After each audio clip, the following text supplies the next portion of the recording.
Yes.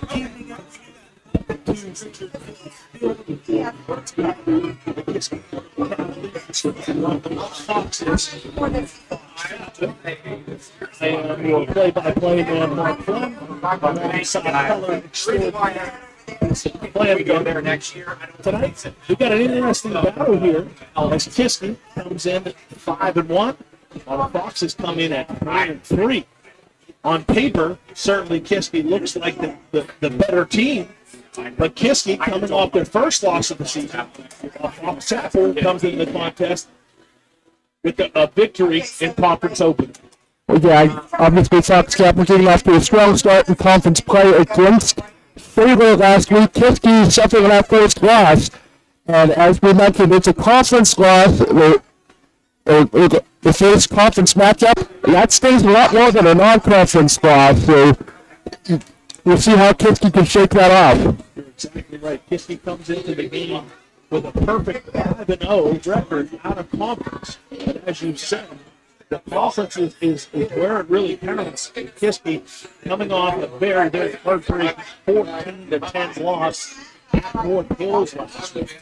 An interesting contest as Kiski area struggled in the first half, but controlled most of the action in the second half and had two chances basically in the fourth quarter to put away.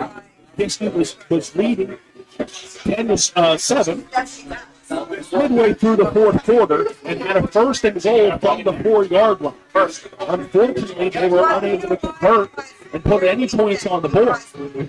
They had a second chance with the defense coming out on the field, and North Hills facing 93 yards to take the lead. And unfortunately for the Cavs, the defense wasn't able to hold up. Yeah, it's definitely a tough loss, but now Kiski, another opportunity here against Fox Chapel.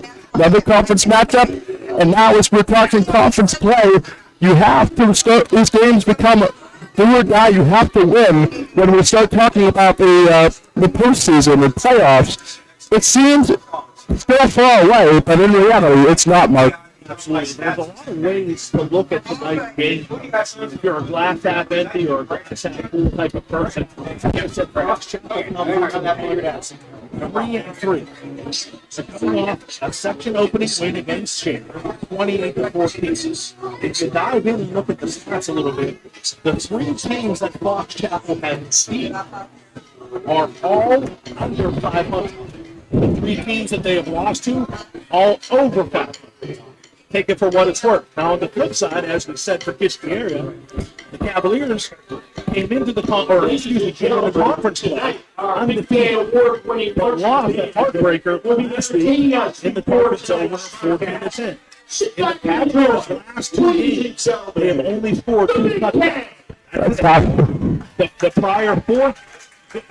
prior 3 games for the Cavaliers, they averaged well over 3 touchdowns. Yeah, that's just tough. The offense has to find that spark again, and I think something we were talking about before going on today, Kiski is losing their top wide receiver, Hilty, and as we mentioned, he's also a force on the defense as well.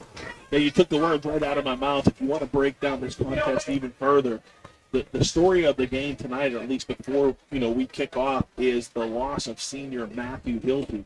Matt Hilty is out for the season after breaking his collarbone in the last contest.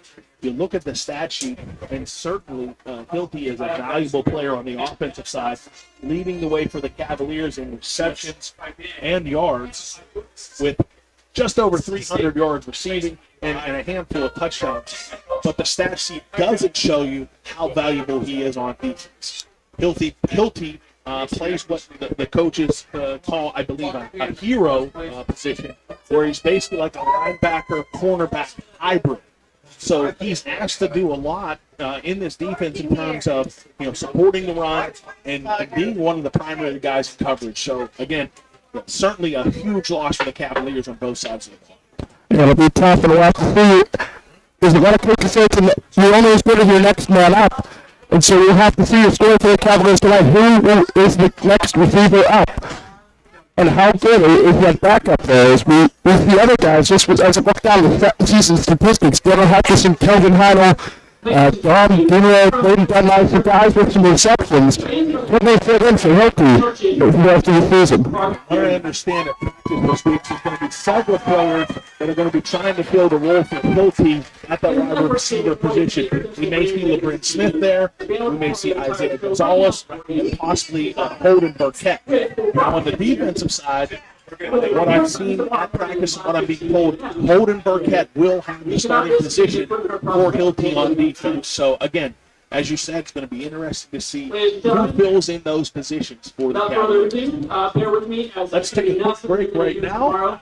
We're about a little over 20 minutes away from the opening kickoff. We're not going to go away anywhere. We're going to keep it here as we get set as the band takes the field, where you'll be hearing the national anthem. We also want to let you know tonight is Military Appreciation Night. So you will see that the Cavaliers in their camouflage jersey as we honor our military. In addition, you will also see some of our youth football players, ranging from our flag football players at 5 years old the whole way up to age 8. Those youth players will be recognized at halftime. So we'll keep it here as the band entertains us a little bit, and we'll be back for more of the pregame show here on the High Top Sports Network.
It sounded like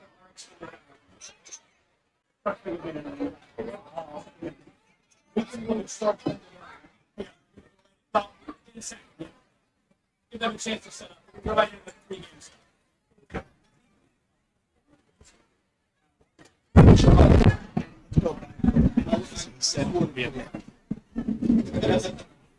Russian judge. Great job as always by the Kiski area marching band. If you're just tuning in, Kiski area will be performing in the Bands of America Regional tomorrow in College Park, Maryland. So obviously a great tune-up for the Kiski area band, and always enjoyable to hear all of our bands across the High Top Sports Network. We talk about it every week. Not only are we here, for the players, during the action between the lines, but the band members as well, they're equally as important. So always exciting to hear the bands, especially the Kiski area marching band. What a show they put on too as well. All these statues you see out on the field, there's His dancers climbing up onto them and everything. What a show it is, always a show. So we are about 13 minutes away from kickoff. We're going to take a break right now for the national anthem.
Please remain standing for the playing of the Kiski area alma mater.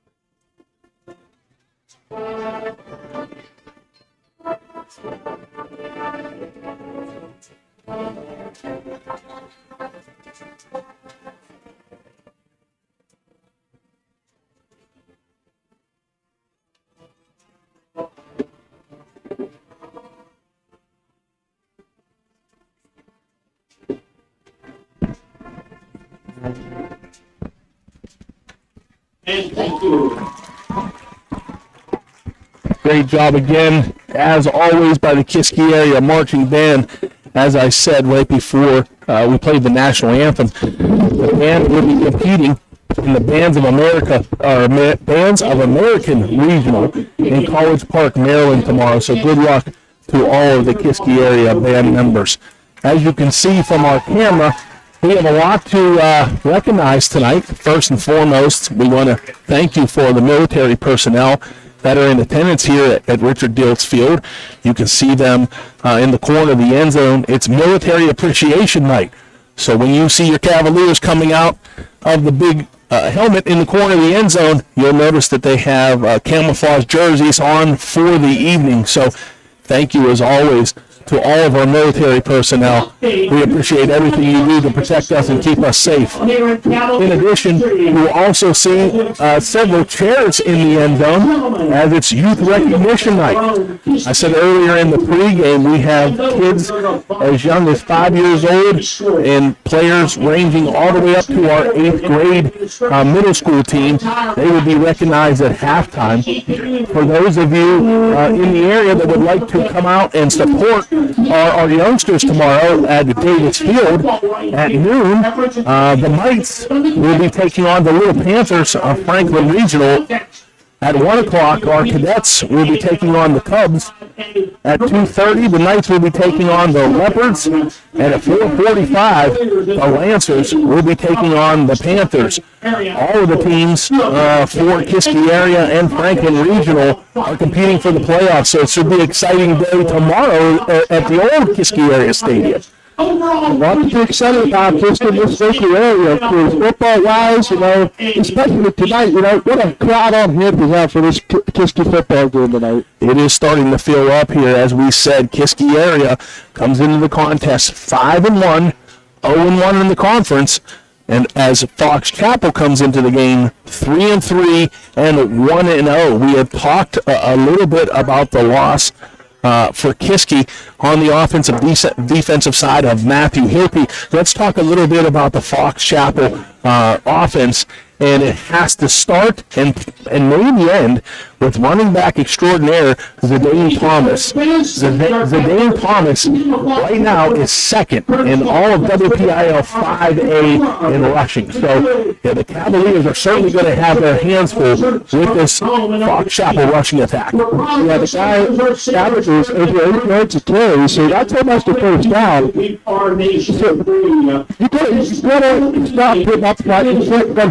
him into the secondary. You're gonna stop him at the line of scrimmage, control that line of scrimmage, and then that's how you maybe you can force things onto the passing and receiving end of things.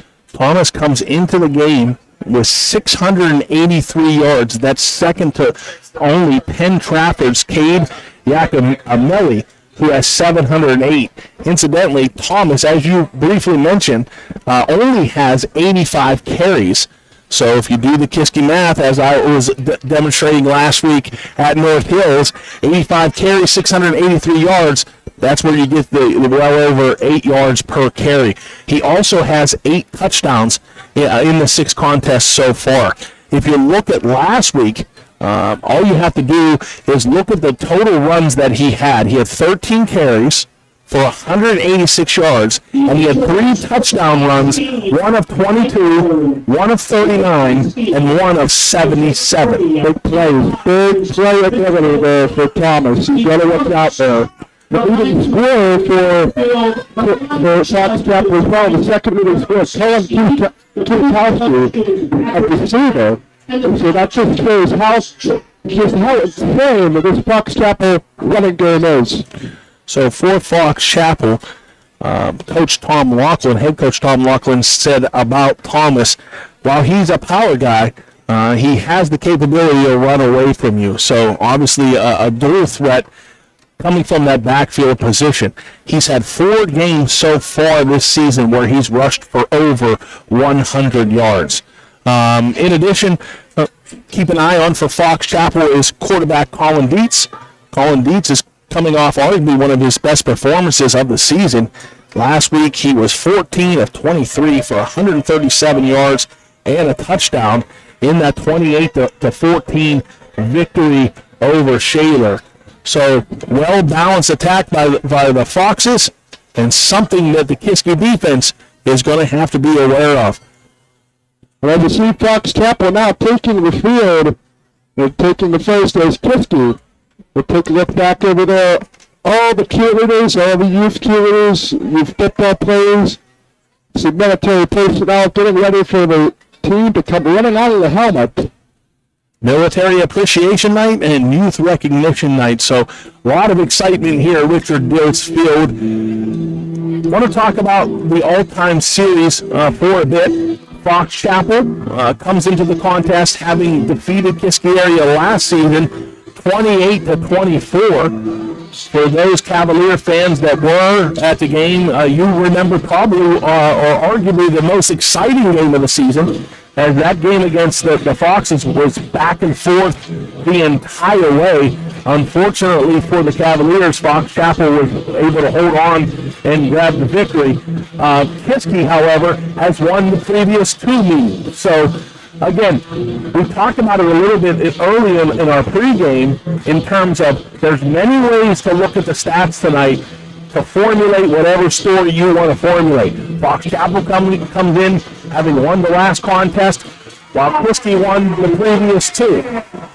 Fox Chapel comes in 3-3, Kiski comes in 5-1. Fox Chapel's 1-0 in the conference, Kiski's 0-1. So we're going to learn a lot here tonight as the Cavaliers take the field in the awesome camouflage uniforms, gray pants with the gold stripe. Very good look for the Cavaliers.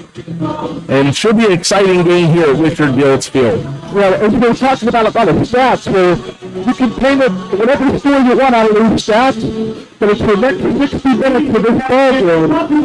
Those are the most important stats right now. And the extremely most important one, the number on the scoreboard. You can run as what if you want all over the place. If the defense makes a stop and you don't take it boards, they do nothing. You're exactly right. Throw all the stats away in 3 minutes as we get set for opening kickoff. We're going to take a quick break here. You are listening to the home of Cavalier football, High Top Sports Network. With over 40 years of experience, the fine folks at Steffi's Country Catering in Adrian can provide you with several scrumptious options for your next family gathering, corporate event, or tailgate. Make sure to try one of their custom meat and cheese trays or pick up a delicious Sunday takeout special. Steffi's Country Catering is a Leader Times Silver Best Of winner 3 years running. And as the holidays approach, get back to celebrating with friends and family and leave the cooking to Steffi's. Sugar Rush Cupcakes by Tara are available by order. That's Steffi's Country Catering. Find them on Facebook. Protecting the things you love and how you do so is among the most important decisions you'll ever have to make. TGIF Solutions can provide you with the peace of mind by supplying answers to all of your insurance needs, whether it be home, auto, business, life, or farm coverage. Contact the team at the Shellhammer Atwood Agency today in West Katanning to be sure that you, your loved ones, and the things that matter most stay safe when it matters the most. TGIF Solutions, insurance for what matters.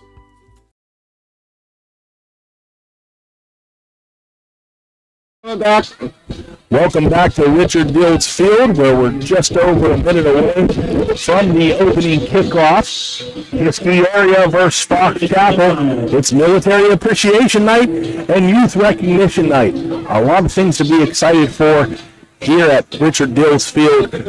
We talked a little bit about, in the pregame, about the big loss of Matthew Hilty.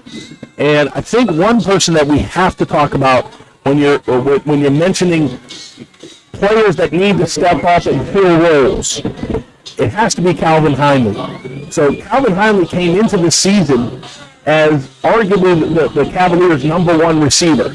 So far, he hasn't lived up to that moniker, if you will, in terms of stats. You look at stats, and basically Hilty has doubled his output in receptions and yards. But Heinley does have the ability to be the leader, as he showed last year, being named an all-conference player, leading the team in touchdown receptions. So he is somebody that is going to have to step up for the Cavaliers. He has just over 140 yards receiving so far, but 101 of that came in a single game against Latrobe. In order for the Cavaliers to continue doing what they're doing, Calvin Heinley is certainly going to be a guy that they're going to have to lean on. He'll have to be a player that we're watching tonight. We'll see what he can do. Here we go. Get ready for the kickoff. As you said, set for the opening kick, back deep for the Cavaliers. And bear with me with these numbers. As much as I know the Cavaliers, it's still kind of hard to tell who some of these players are. I believe that's LeBrin Smith to our right and Dom Danino close to us. Here's the kick. It's a high one. That will be LeBrin Smith. Settles underneath it at the 6. Stiff arms the man across the 20. Hit. And rolls away from the tackle across the 25 to maybe the 26. And that's where Kiski area will take over. LeBrin Smith with about a 20-yard return. And the Cavaliers will take over 1st and 10. As we get set for the opening play for the Cavaliers. Want to keep an eye on C.J. Hepler, who is in the backfield right now. After a couple 100 yards rushing games to open the season, he's been bottled up recently in the last 2 games. See if he can get going early on. There's Hepler off the left side. Shakes a tackle across the 30 and up to the 32. Mentioned C.J. Hepler. He had several games where he was right around 150 yards rushing, give or take. Was named the High Top Sports Player of the Game, I believe twice, if my memory serves me. But the last 2 games, he's been held to basically no yards. I don't have the stats in front of me, but they were very, very minimal. So good first run by C.J. Hepler. Pickup of 8. Here's a fake.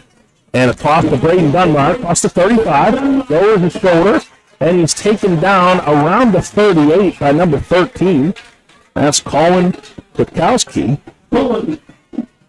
That pickup was about 8 yards and good enough for a Kiski area first down. And I think you need to do, get a safe start, a fast start, get off a couple of first downs, even if you don't get it in. You fill up the explosiveness of your offense on your first drive. Get this momentum in your favor. First and 10 from the 38. Here's a handoff to Wilkins. Brock Wilkins lowers his shoulder at the 45 and rolls his way toward midfield. Spot that ball at the 48-yard line, and we'll give him a pickup of 9. So a great first run for Brock Wilkins as well, as the Cavalier junior. I think he was a player of the game 2 weeks ago, if I'm correct. Absolutely. Here's second and a long one. 3 wide receivers for the Cavaliers. Johnson, he's going to keep it himself. Across midfield, across the 45. Ball is loose. But I believe he will be ruled down at the 40-yard line. Make it to 41. And another first down for the Cavaliers.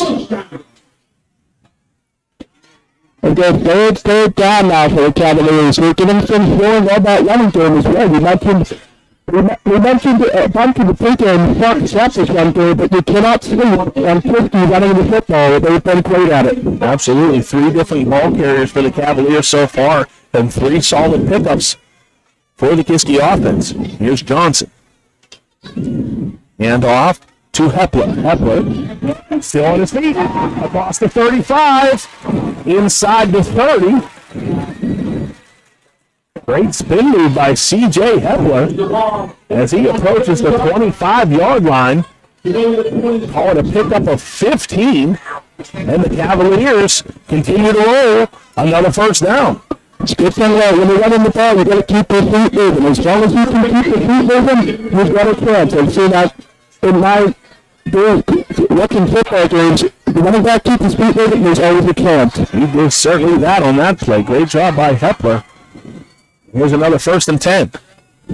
Hand off, and this time the Cavaliers will go nowhere. That was Hepler on the carry, and a big loss in the backfield. Zidane Thomas with a tackle in the backfield. Zidane Thomas, we talked about him with his skills and abilities on the offensive side. And as you said, big tackle for loss there on the defensive side. Brings up a 2nd and 15. All spotted at the 31-yard line. Here's Johnson. Got a hand off to Hepler again. And again, Hepler is going to be swarmed. Pushed in the backfield. That was number 5, Roman Mason. And number 22, Jack Visco. Mason and Visco forcing Hepler into a loss of maybe 1 more. And it's going to bring up a 3rd and long. So after cruising down into Fox Chapel territory, the Cavaliers are going backwards, and it's a 3rd and 16 from the 32. 7:25 in the opening quarter. Here's Johnson. Looking right. Looking downfield. He's going to look for LeBron Smith. And LeBron Smith is not going to be able to pull it in. In and out of the hands of the junior fill-in at receiver. But we mentioned he was one of those guys that has to step up and fill in for Harry. Right there was his first opportunity, huge opportunity, but now we have to see a punt most likely. Great throw by Logan Johnson as LeBron Smith was able, looked like, to get a hand on it. Could not pull it in. No punt formations. No punt. We talked about that dead zone several times this year. A little too close for a field or for a punt, a little too far for a field goal. And here's a pass to Hindley across the 30. The 25. Nice pickup for the Cavaliers, but it's going to be well short of the first down. So an interesting call there for the Cavaliers. certainly, as you said, thought we were going to see the punt team. And with 4th and long, the Cavaliers do about a 5-yard receiver screen. Well short of the first down marker, and Heinley was unable to get enough yards for Kiski to continue the drive.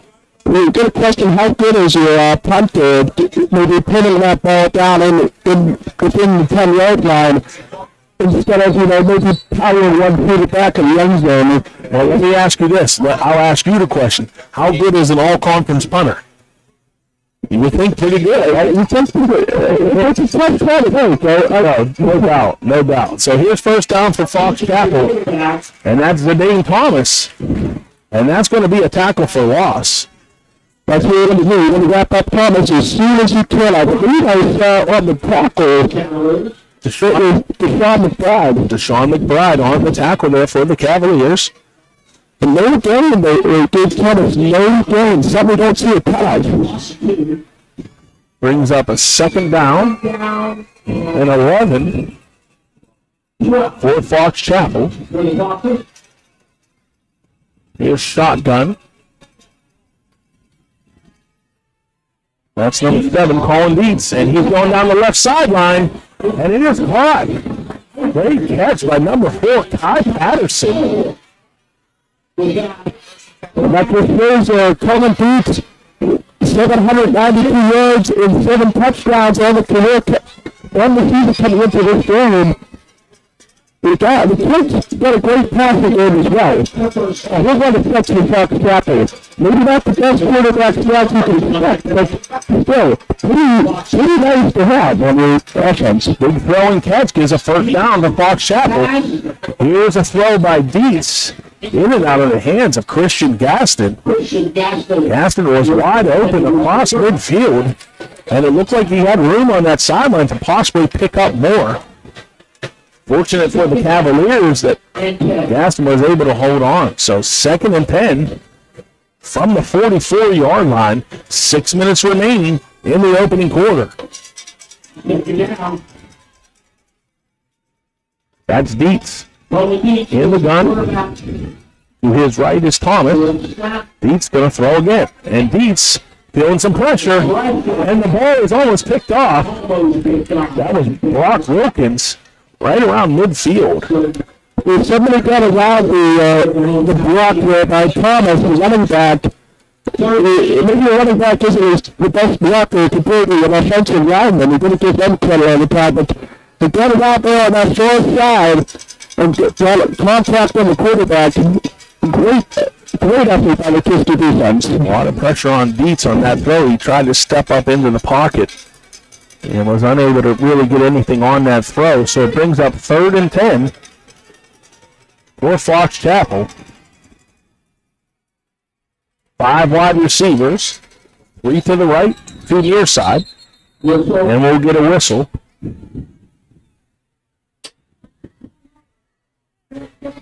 And I believe that's a timeout by Fox Chapel, so we'll take one as well. 5:54 remaining in the first quarter. Your score so far is 0-0. You're listening to High Stop Sports Network. Just finishing up a 100% outside renovation project at the Titanic store. Don't miss out. Come and see us. Check out our Pennsylvania skill game room. We have the newest machines, the newest games. We have 5 machines. We're about to add a 6th machine. $10,000 jackpots on all 6 machines. Don't miss out on a chance to win. We have the lowest possible prices and the best quality of anybody in the area. We'll take it up against anybody in the area. We put our stamp of approval, #SableMeat, on every single package, and we're here to serve you every single day.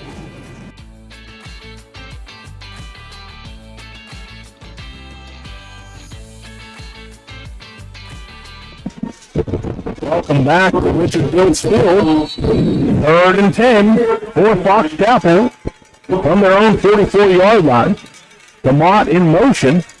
Here's Dietz. He's going to go down the left sideline, underthrown and incomplete, but a flag comes in late. And I believe this is going to go against the Cavaliers. On the coverage for Kiski area was Isaiah Gonzalez. Gonzalez never looked back for the ball. And indeed, the refs are going to get him on that one. So Fox Chapel will move 15 yards closer, but more importantly, will pick up a new set of downs. First and 10 from the 41. 5:48 remaining. We're scoreless here in the first quarter. Here's Beats in the gun. Going to hand off to Thomas. Thomas hit and brought down by number 5. That's Carter Diltz. Pickup of maybe 1.5, depending on where the stop is, but not much for Thomas. He's had 2 carries and no room to go. Thomas comes into the game, if you missed our pregame, as the second leading rusher in 5A so far this season. So certainly somebody the Cavaliers are going to have to be aware of. And right now they're doing a good job. Here's Dietz going down the right sideline. And it's caught. And he's still on his feet.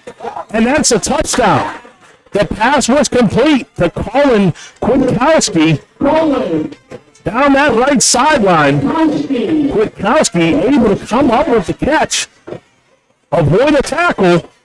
Not go out of bounds. And give Fox Chapel the first score of the night. Dietz to Kwiatkowski for 40 yards.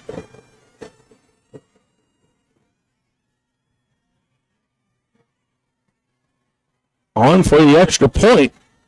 I believe that's Cooper Smith.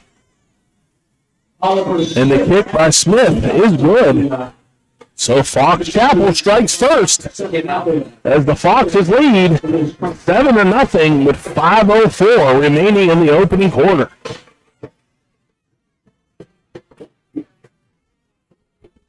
Plays, 46 yards. 2 minutes and 3 seconds. Even eight we got. Check. 6 plays and just over 70 yards for Fox Chapel in basically 2 minutes of action. A couple big passes, a big pass interference penalty, and Fox Chapel is on the board first. That pass interference was on the 3rd down too, so tough loss there.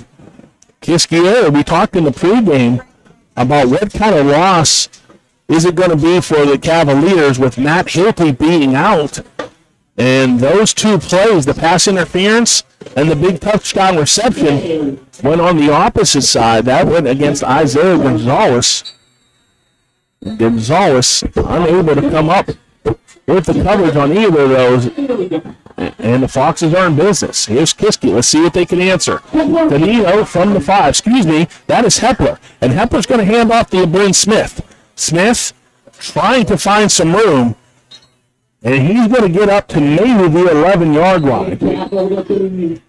That was C.J. Hepler, not Dom Danilo, who caught the kickoff. Flag came in late, right around the 20-yard line. That was Smith. As Smith was being brought down, flag came in from the back judge. It was fairly deep. And there is no foul, so the flag will go back in his pocket, and the Cavaliers will go back on the field.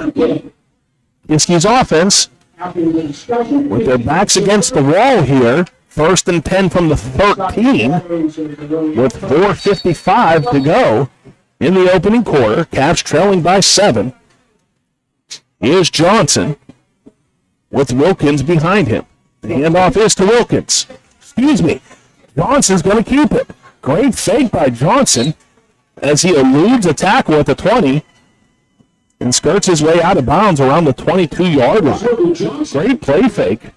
I apologize. I know my audio is pretty bad. I'm hearing complaints from on the stream, so we're currently trying to figure that out. Well, so, Mark, you still can't hear me.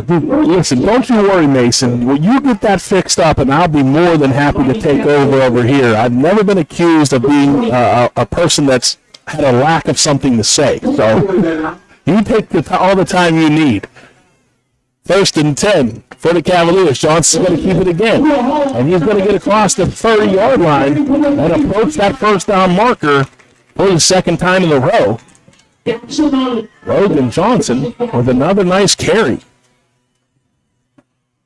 Up to the 32 and just shy of the first down marker. So it'll be 2nd and 1 from the 22-yard line. Excuse me, make it the 32-yard line. Just over 4 minutes remaining. And the Cavaliers trailing by 7.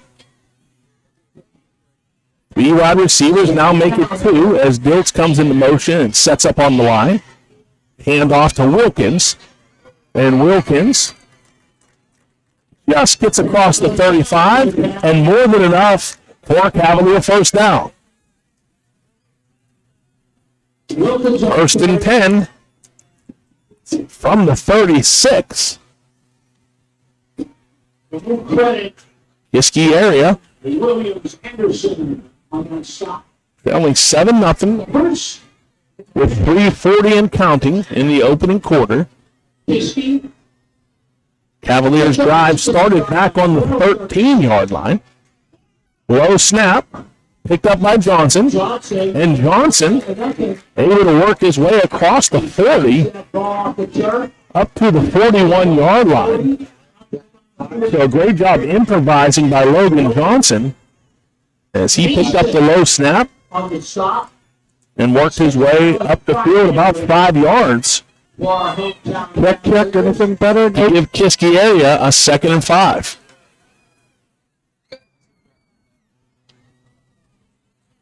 Here's 3 wide receivers.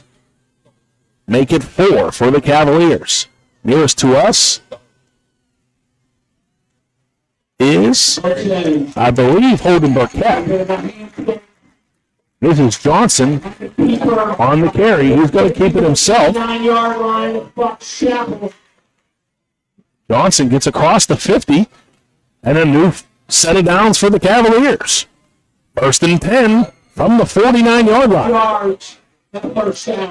Again, bear with me with some of these numbers. It's hard to see the black number on the new camouflage jersey. Was unable to see which receiver was lined up closest to us. I know that's Johnson in the backfield. Whistle before the snap. And that's going to go against the Cavaliers. False start on the offense. So the Cavs will move back 5 yards. 1st and 15 from the 46. As I was saying, tough to pick up the numbers on those camouflage jerseys. It's Military Appreciation Night, and the jerseys do look sharp. But it makes it a little difficult to see from up here on the booth. That's Johnson in the gun. Behind him is Wilkins. Wilkins with a lower shoulder and found his way across the 50-yard line. Inside Fox Chapel territory. Down to the 47. So after the false start penalty, Wilkins picks up a solid 7 yards. And Kiski is now faced with a 2nd and 8.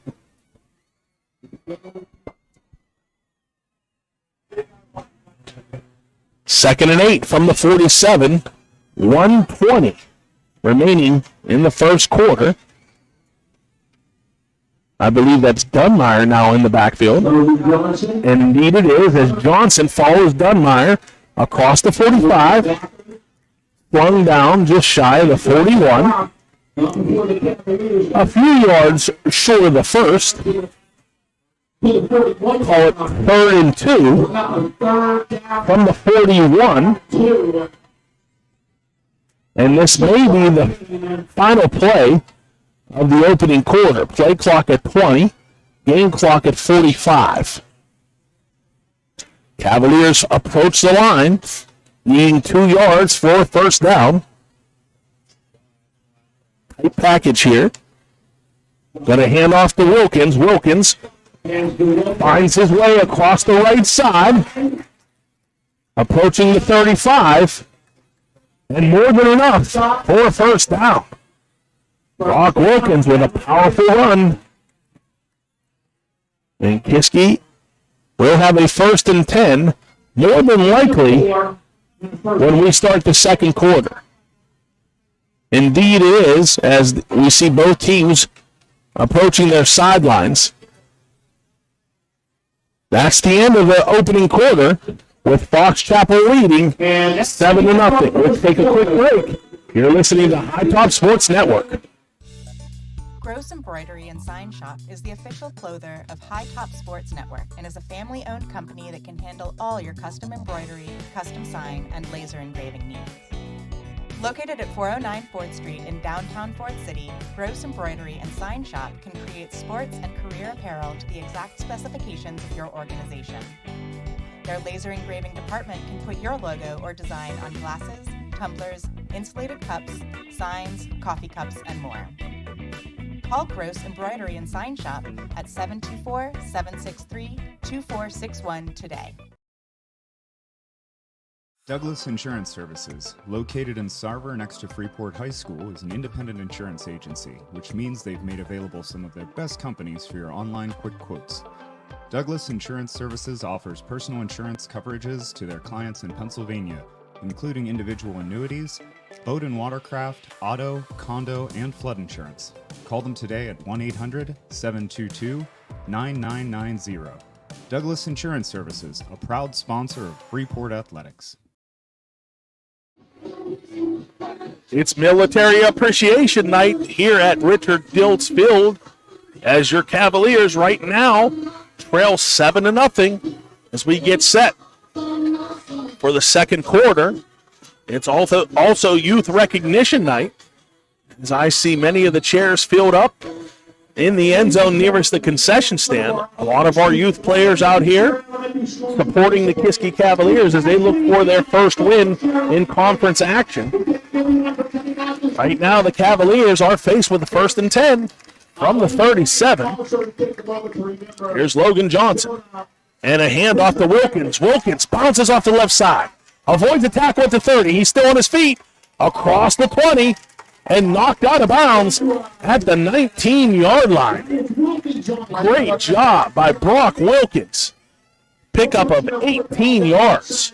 And the Cavaliers have another first down. We're starting the second quarter there. I'm not sure if you hear me or I know we're having some audio issues with the stream, so if you can't hear me, we apologize if you can. 1st and 10 from the 19-yard line. That was the first play of the second quarter, as the Cavs are deep in Fox Chapel territory. Here's Johnson with Wilkins behind him, and that's Wilkins. Going to take the handoff. He's tripped up as he approaches the 15-yard line, and that's where the ball was spotted at the 15, so call it a gain of 4. 2nd and 6. Just over a minute gone by in the second quarter.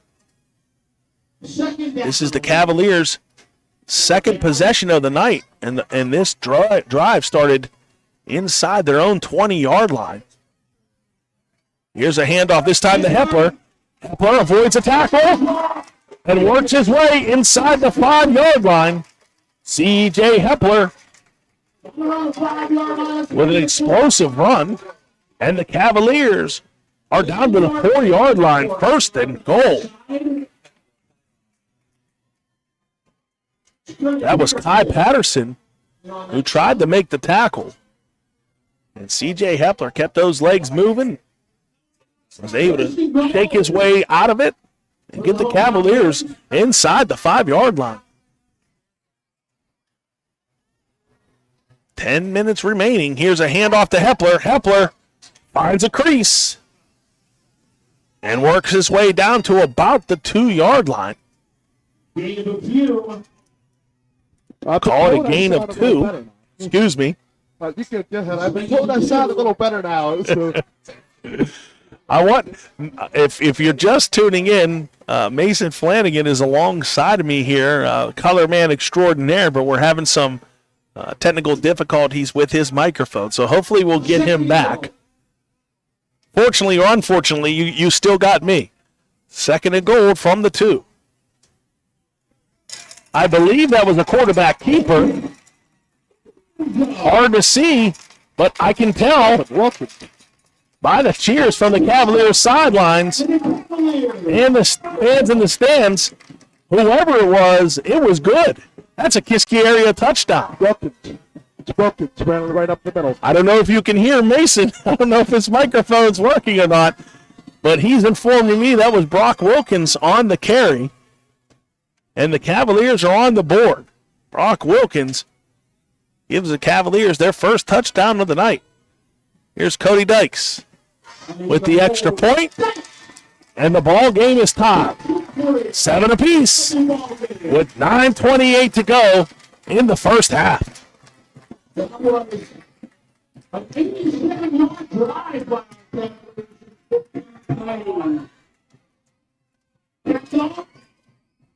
87-yard drive in 13 plays for the Cavaliers. That drive took just over 7 minutes. So very impressive by Kiski area, and a tremendous answer to Fox Chapel's opening score. 13 plays, 87 yards, and the Cavaliers tie this one up at 7 with 9:28 remaining.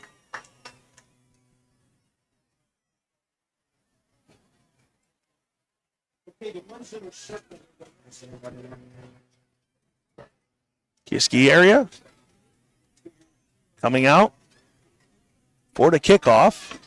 Stay tuned for halftime, the Shevlin Concrete Construction halftime show.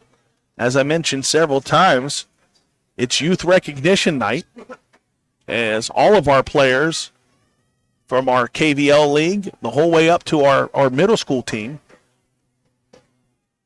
will be recognized. Of course, we'll have the Kiski area band, and it's also Military Appreciation Night. So a lot of things to celebrate. And certainly a lot of things to celebrate on that drive there.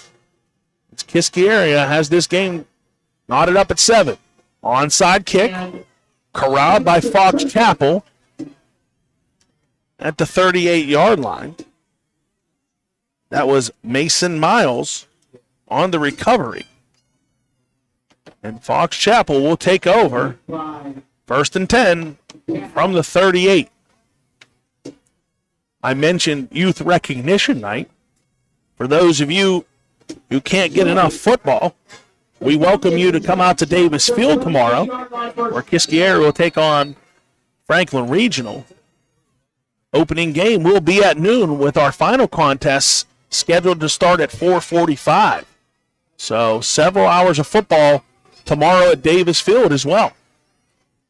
Here's Fox Chapel, and that's Dietz handing off to Thomas.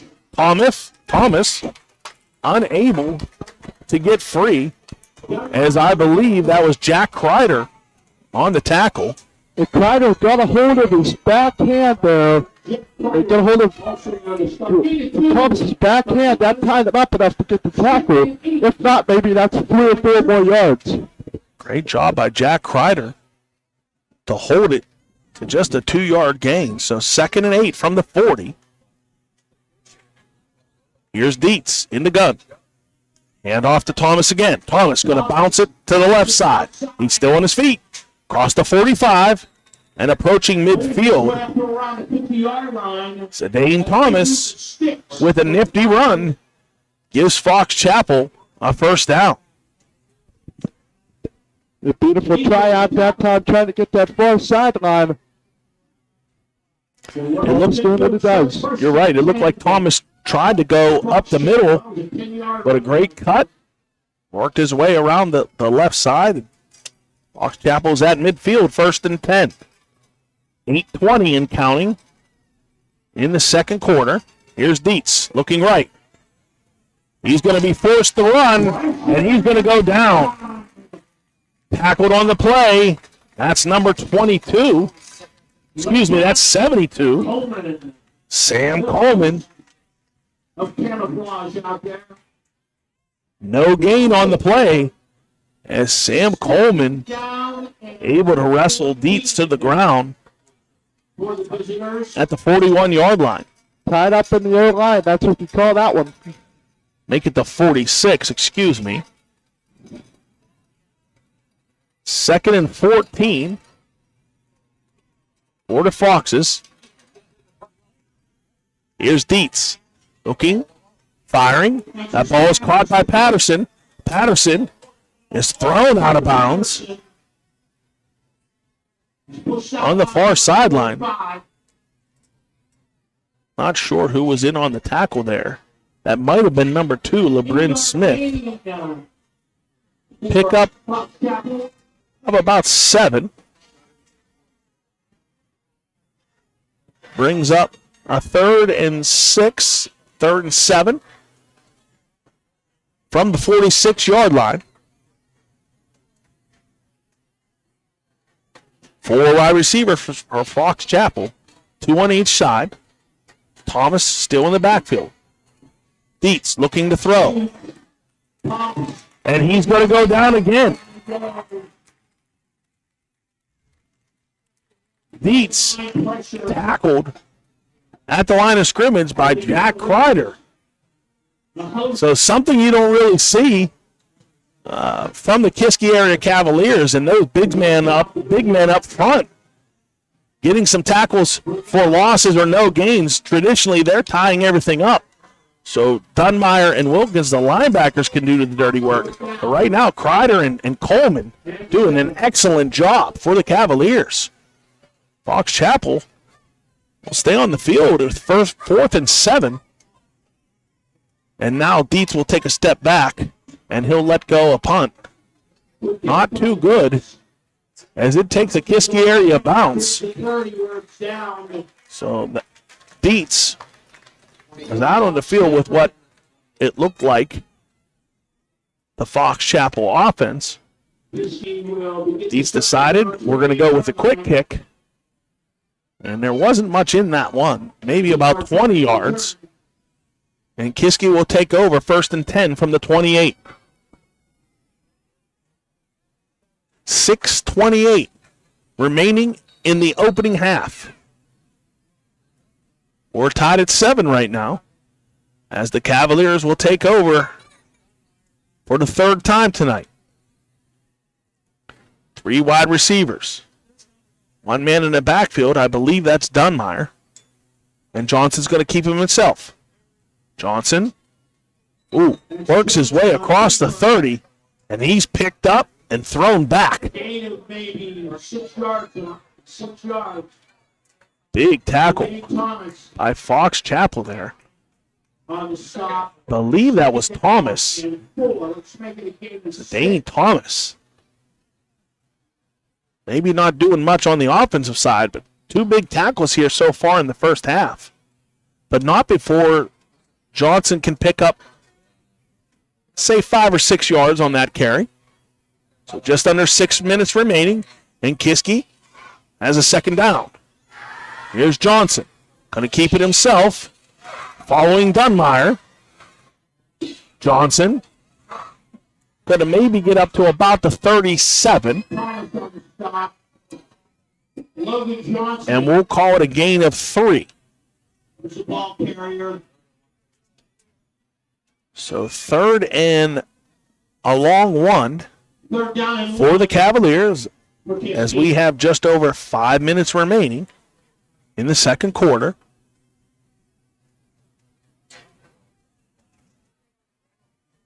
Here's Johnson in the gun. Behind him is Wilkins.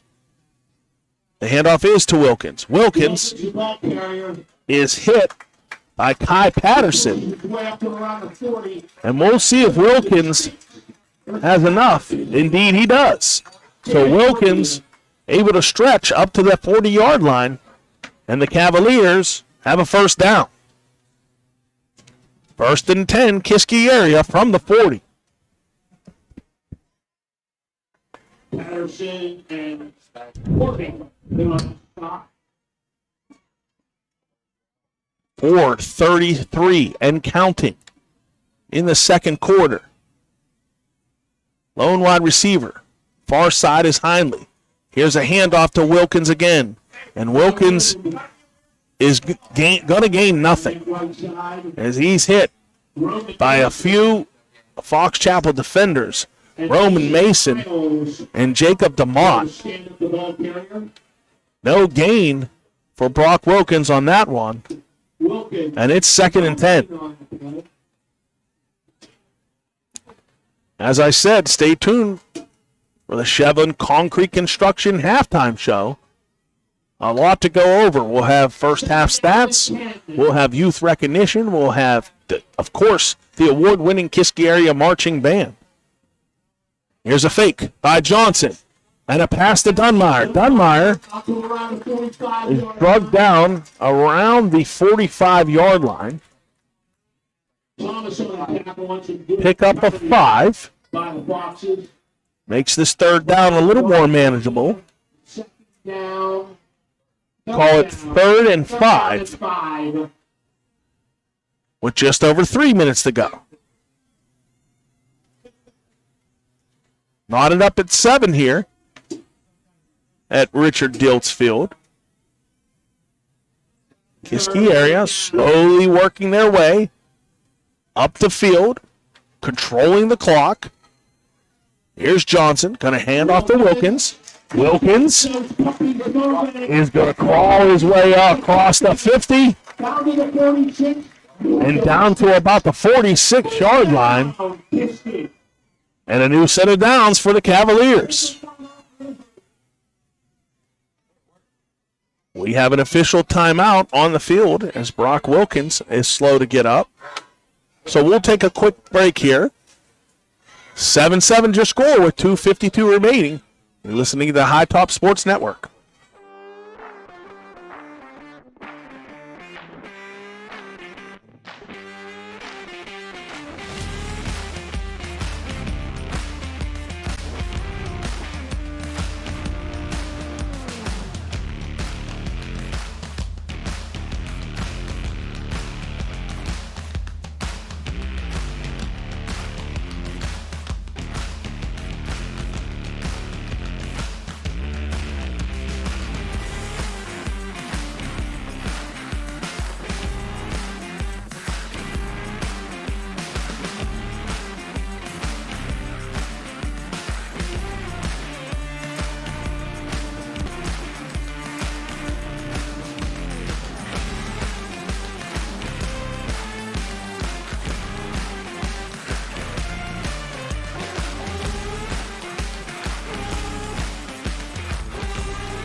Welcome back to the action here as Kiski area has a new set of downs, 1st and 10 from the 46. 2:30 remaining on the clock. Here's Johnson. Going to look to throw. He's going to go deep. He's got LeBron Smith. And it's a bit too far. Logan Johnson with a quick pump fake. That was Hindley standing around the line of scrimmage. LeBron Smith was streaking down the sideline, but that ball was a little bit too far for him to really give an effort. And it'll be a 2nd and 10. 7-7 drop. 2:22 on the clock. 2nd and 10 from the 46. Three wide receivers for the Cavaliers. And Johnson's going to keep it himself. Johnson works his way across the 45. And he'll pick up a few. Up to the 43-yard line. And that'll bring up a 3rd and long. For the Fighting Cavaliers. Let's call it 7. 3rd and 7 from the 43. And just over 2 minutes to go. Kiski grinding their way down the field, controlling the clock, controlling the action. This is just their third possession of the opening half. Here's Johnson going to try to get this LeBron Smith again. The ball is tipped. It was tipped by number 4, Kai Patterson, and LeBron Smith was there to corral it in and walk into the end zone. Kiski area with their second touchdown of the evening. 43 yards, Logan Johnson to LeBron Smith, and the Cavaliers lead 13-7. Johnson to Smith. Just like that. Fortunate break for the Cavaliers, as that ball was a little bit underthrown. Kai Patterson had to come back for it just a bit, and when he did, looked like he was almost surprised that it was there. He got a hand up, it tipped into the air, and walked right into the waiting arms of LeBron Smith as he strolled his way in for the Cavaliers' second touchdown of the night. Timeout on the field, I believe that was by Fox Chapel. So with 1:31 remaining in the opening half, Kiski area leads 13-7. Want to check. Testing 1, 2, 3. Want to see if I can.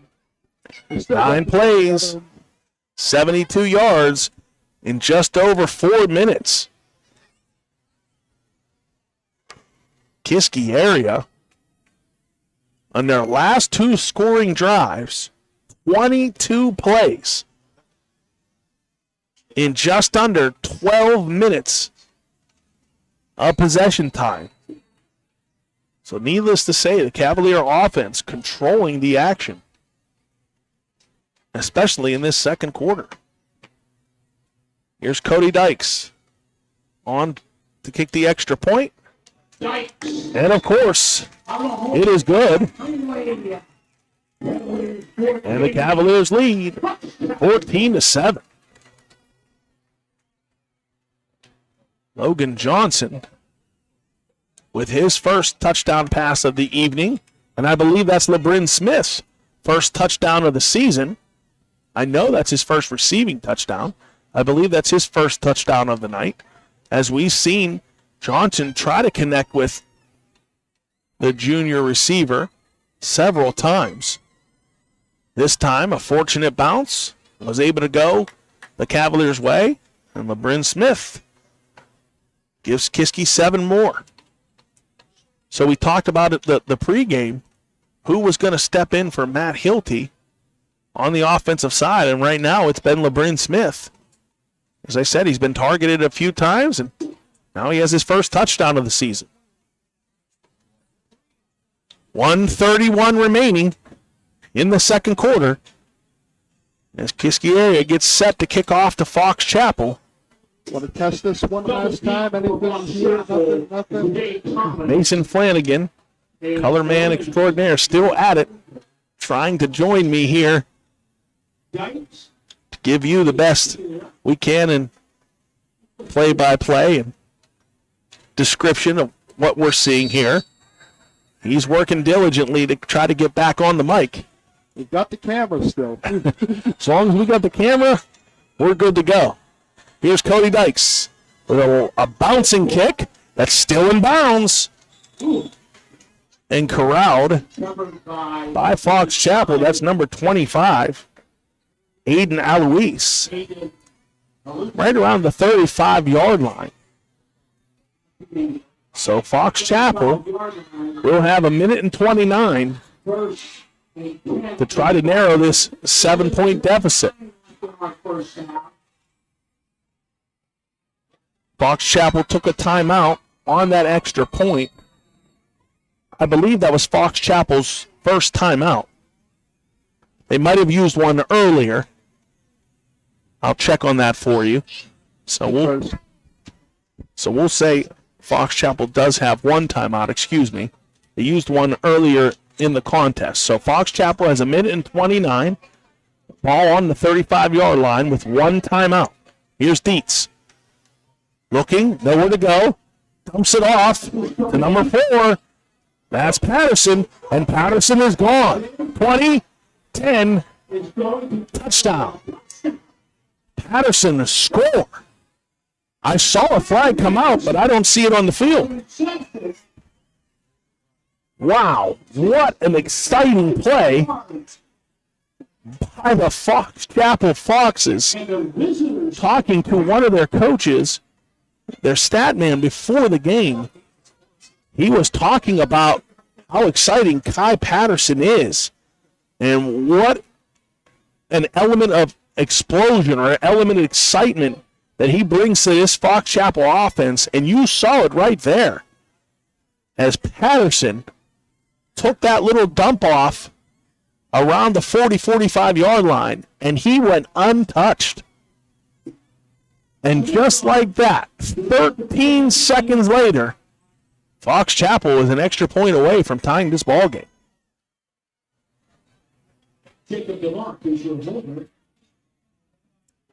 Set to kick for Fox Chapel. I believe that's Cooper Smith, number 51. And indeed it is.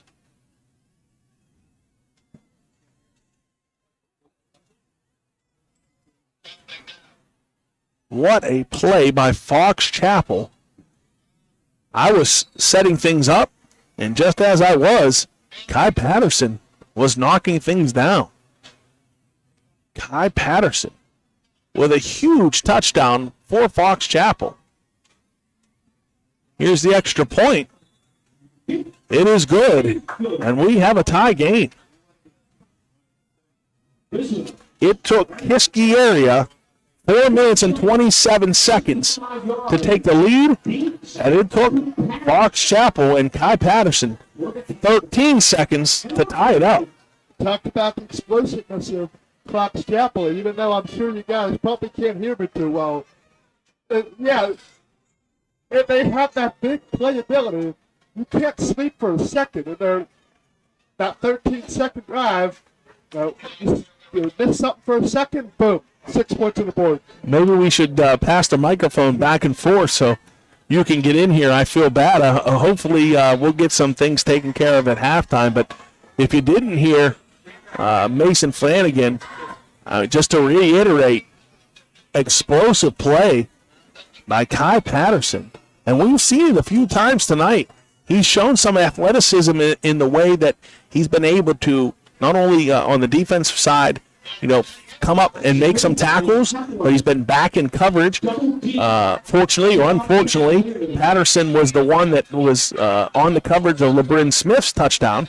He got a hand on the ball, and it tipped into LeBrin Smith's stomach as he was able to walk into the end zone. But Patterson has been extremely explosive in this opening half, and no more so on that touchdown. So here's the kick by Smith. And that ball will sail into the end zone. And the Cavaliers will take over 1st and 10 with 1:16 on the clock in the opening half.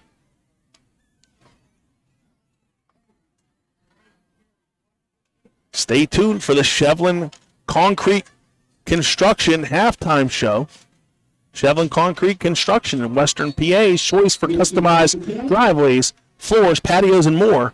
Named the 2020 winner of Trib Total Media's Best Construction Company, Shevlin Concrete Construction has more than 25 years of experience. Like them on Facebook or contact them at 724-681-4526. Here's Logan Johnson looking to pass. He's going to roll to his right, and he's going to fire. That ball is incomplete as several flags come out. One was early in the backfield, right around where Johnson was scrambling. The other came on the near sideline as that pass fell incomplete. So we'll see what the calls are here.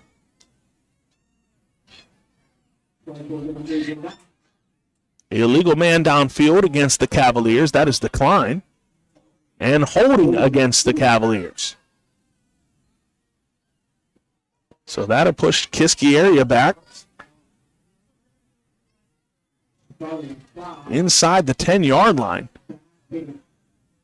down to about the 7 with 1:09 on the clock. So the Cavaliers might have been thinking, let's push the ball down the field a little bit and see if we can come up with something. Now with the 1st and 23, they may be thinking, let's not do anything crazy here with our backs against the wall and give Fox Chapel any more momentum. Here's a run by the Cavaliers up to the 10-yard line. I believe that was Wilkins.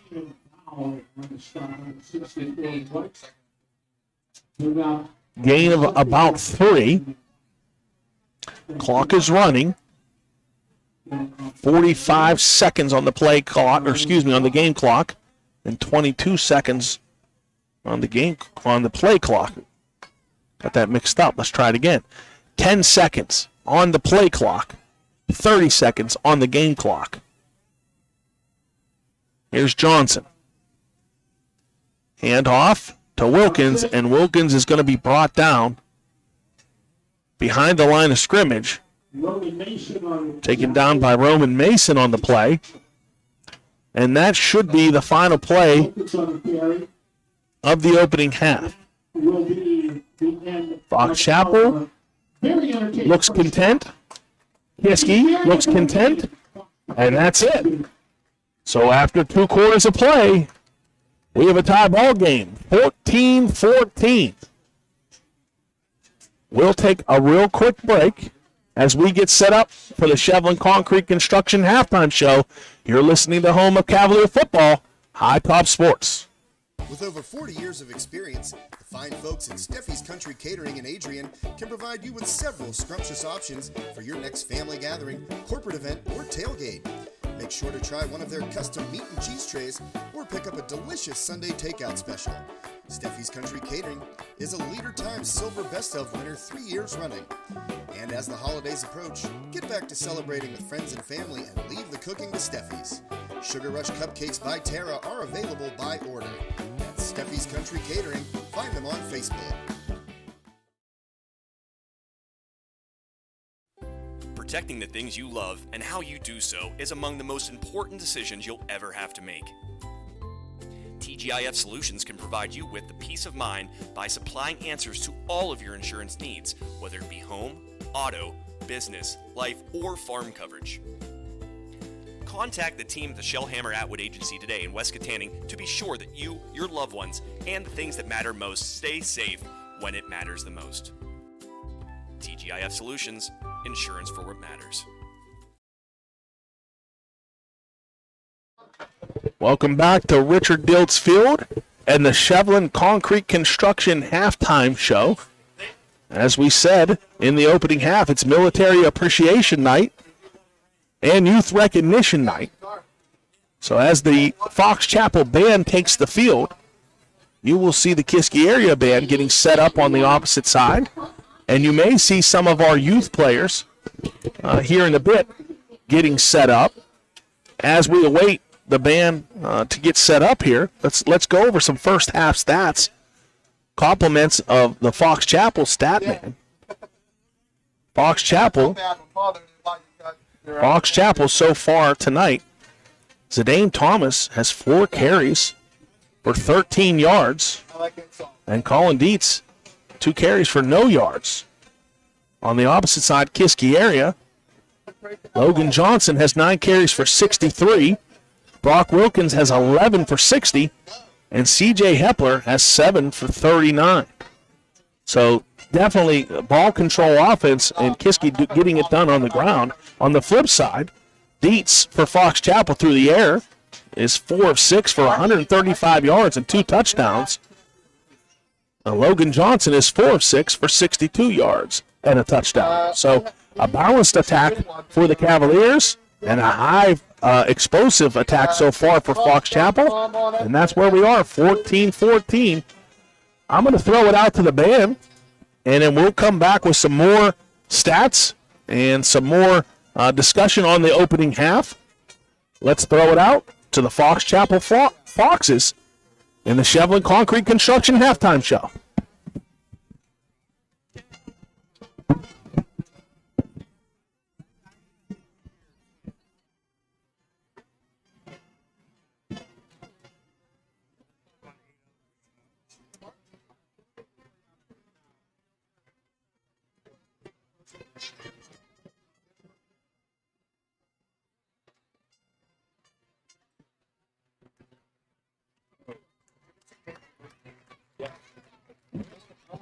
Tonight we present sections of shows 3 and 4. Joining us, Lynn Wilhelm and Joseph Thomas, your band making the seal for high-top performance. Like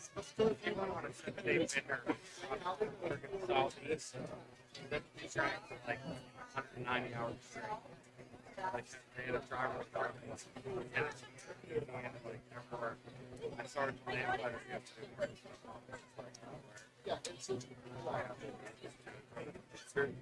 And my week is done. When you get back to work, like 10 a.m.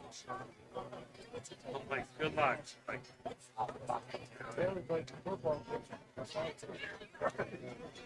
I mean, it's even Snapchat. It probably works tomorrow morning.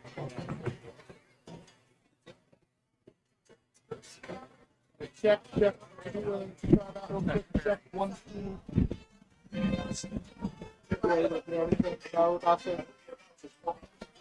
We've got nothing.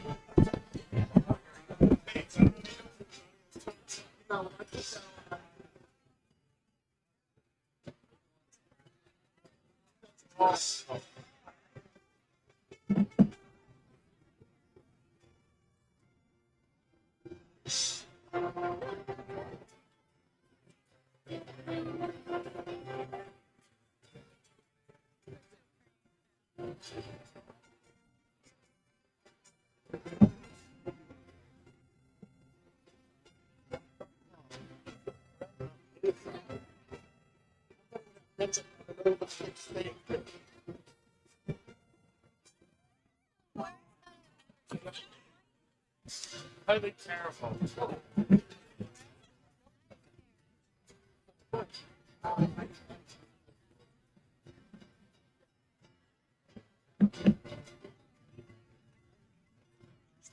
I'll try something.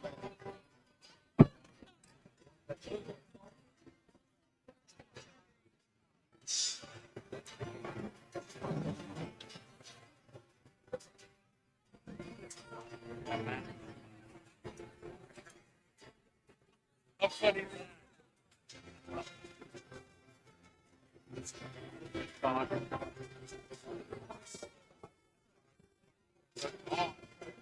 Maybe.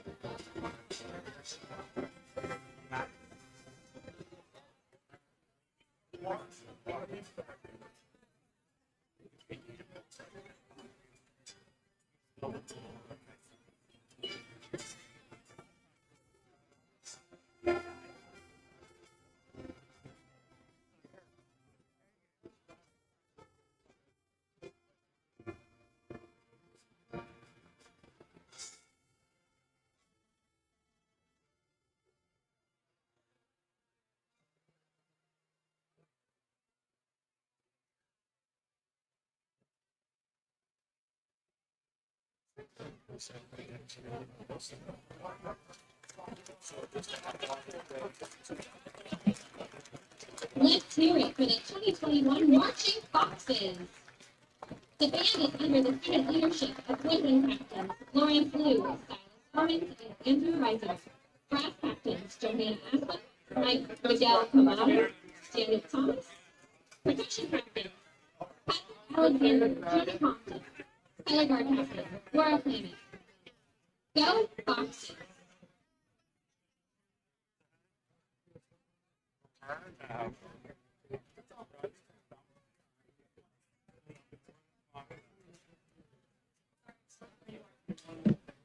Too late.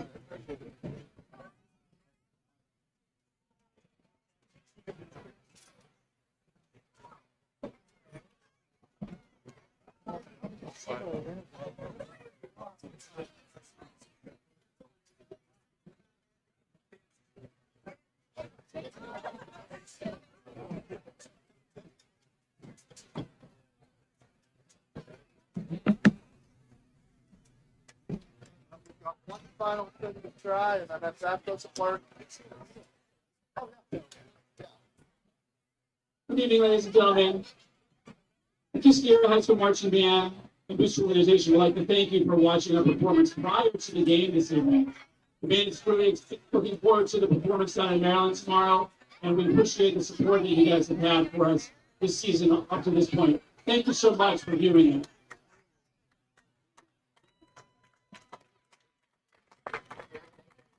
Since we did not get the opportunity to perform you, we get a little Big K. Our halftime performance is just that. So, ladies and gentlemen, here is a Big K.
Ladies and gentlemen, for Kiski Area High School Cavalier marching band.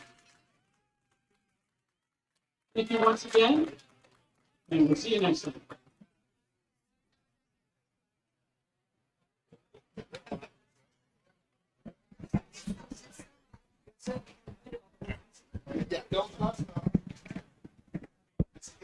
Great job, as always, by the bands here at halftime. Kiski area with a brief show as they get set for the Bands of American Regional in College Park, Maryland. It's going to be an early day for those students, as I believe they'll be leaving tomorrow morning for Maryland. So good luck to all the band members. As we stated before, it's Military Appreciation Night. It's also Youth Recognition Night. So you may see in the background, as I'm talking a little bit, some of our youth players getting set up, getting ready to take the field, if you will. As their names are being called, you'll see them crossing midfield. We have several youth players that will be recognized tonight.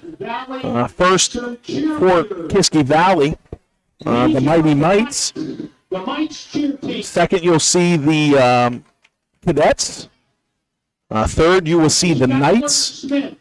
Fourth, you will see the Lancers. And I believe, last but certainly not least, you'll see our 7th and 8th grade football players. So we have, of course, the cheerleaders and the football players that will be recognized.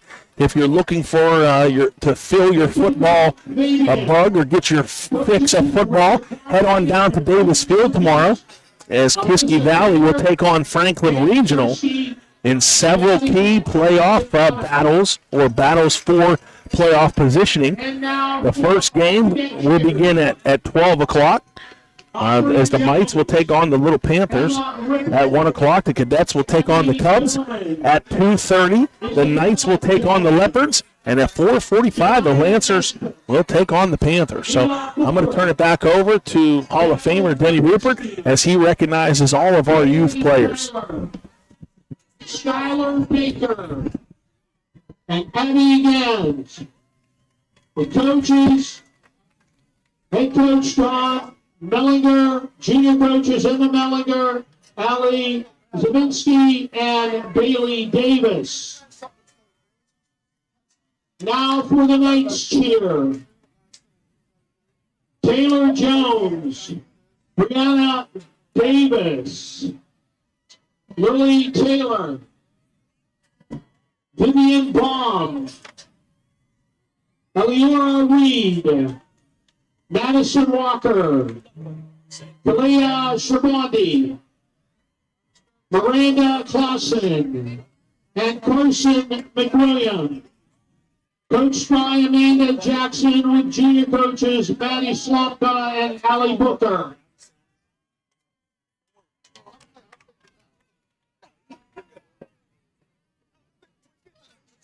And now for the Lancers cheer.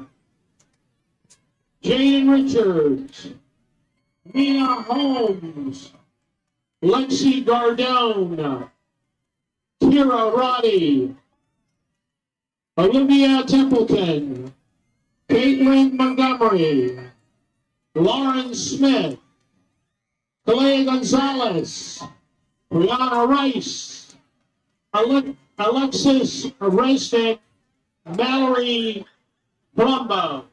Coaches, Renata Del Don, head coach with the junior coaches, Presley Penska, Jocelyn Spencer, and Summer Fairman.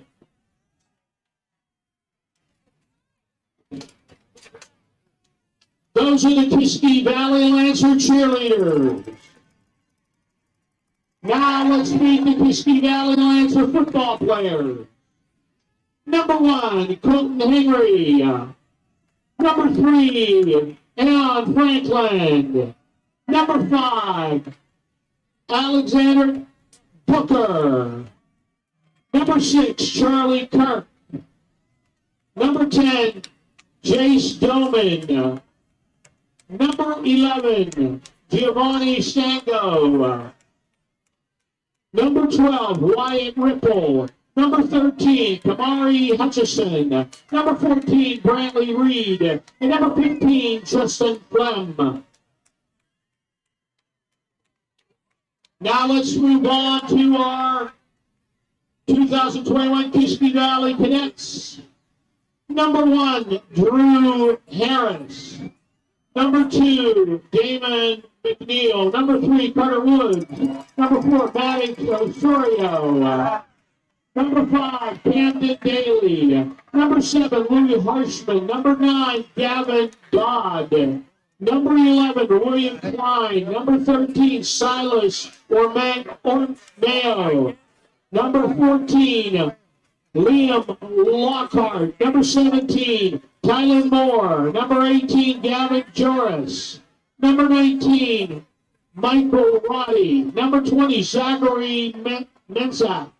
Number 21, Adrian Caldwell. Number 22, Donovan Ugley. Number 24, Jacob Keenan. Number 27, Colin Mealy. Number 28, Jason Dick. Number 33, Jazimir Yednak Ugley. And number 40, or 44, Jordan Flem.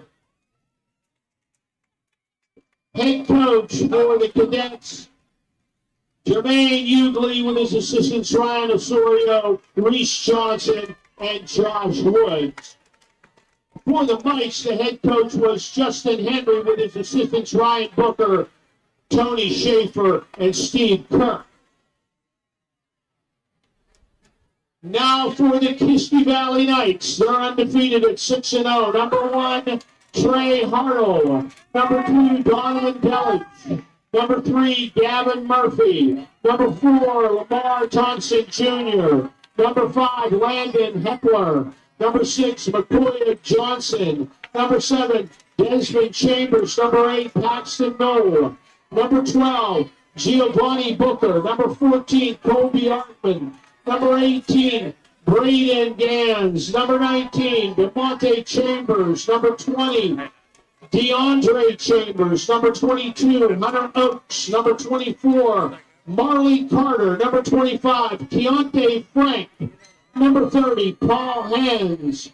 Number 32, Carter Gamble. Number 33, Bentley Stango. Number 34, Ashton Taylor. And number 35, Ryan Chambers Jr. The coaches, head coach Kyle Harris with Charlo Edwards, Jason Murphy, Lamont Johnson, John Stango, and Nate Noah as assistants. And here are the Lancers. Number 1, Chris Daly. Number 3, Corrado Hutchison Harris. Number 4, Lorenzo Price. Number 5, Davon McNeil. Number 6, Jamar Richards. Number 7, Zay Johnson. Number 8, Izzy Moore. Number 10, Corey Smalls. Number 11, Ty Stevenson. Number 12, Luke Kreider. Number 13, Austin Gibbon. Number 14, Dejon Llewellyn. Number 16, the number 15, Amar Wright. Number 16, Elliot Basemeyer. Number 17, Landon Artman. Number 18, Nick Anderson. Number 20, J.B. Bertino. Number 23, Landon Wright. Number 24, Mason Templeton. Number 25, Zachary Doman. Number 26, Rob Patterson. Number 27, Caden Joris. Number 28, Denaro Price. Number 29, Don Shelvin. And number 30, Parker Gibbon. Head coach Kristen Clayton with Mark Flem, Mark Behrman, LeBrin Huntsfield, Dave Shevlin, and Devin Moore as assistants.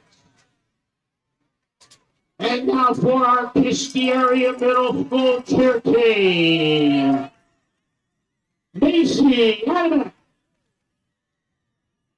Isley Altman, Megan Bullinger, Jillian Bowser, Manchin, Alyssa Klein, Ariana Gardone, Chloe Graham, Braylon Hall, Brianna Roba, Alexis Jackson, Michaela Keebler, Isabella Kernan, Alea Mason, Emma McDermott, Cheyenne Mellon, Presley Benska, Marissa Pritman, Reagan Rao, Avery Sanita, and Aaliyah Swampta, coached by Kai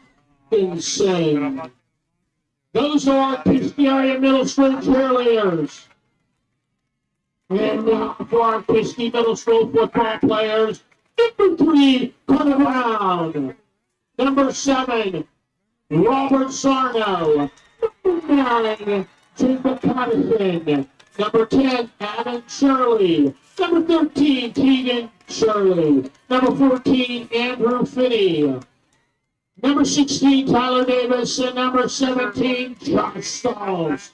Number 22, Dalton Snyder. Number 23, Lucas McCanty.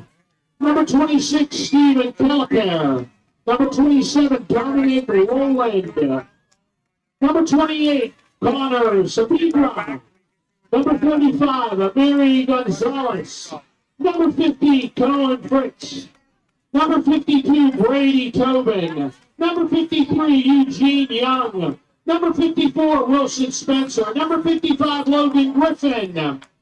Number 56, Franklin Malila. Number 29, Ethan Powell. Number 70, Max Piani. Number 72, Tyler Reese. Number 73, Cameron Maven. Number 81, Clifton Peterson. Number 82, Landon Moore. Number 84, Cody Perrion. Number 86, Braden Anderson. Number 87, Tanner Osorio. And number 89, Lucas Yost. Coached by Brad Scott and Steve McCartney.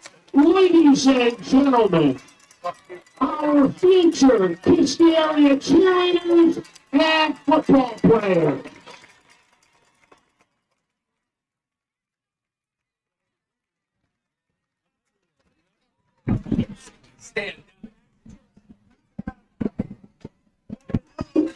And welcome back to the extended Shevlin Concrete Construction halftime show.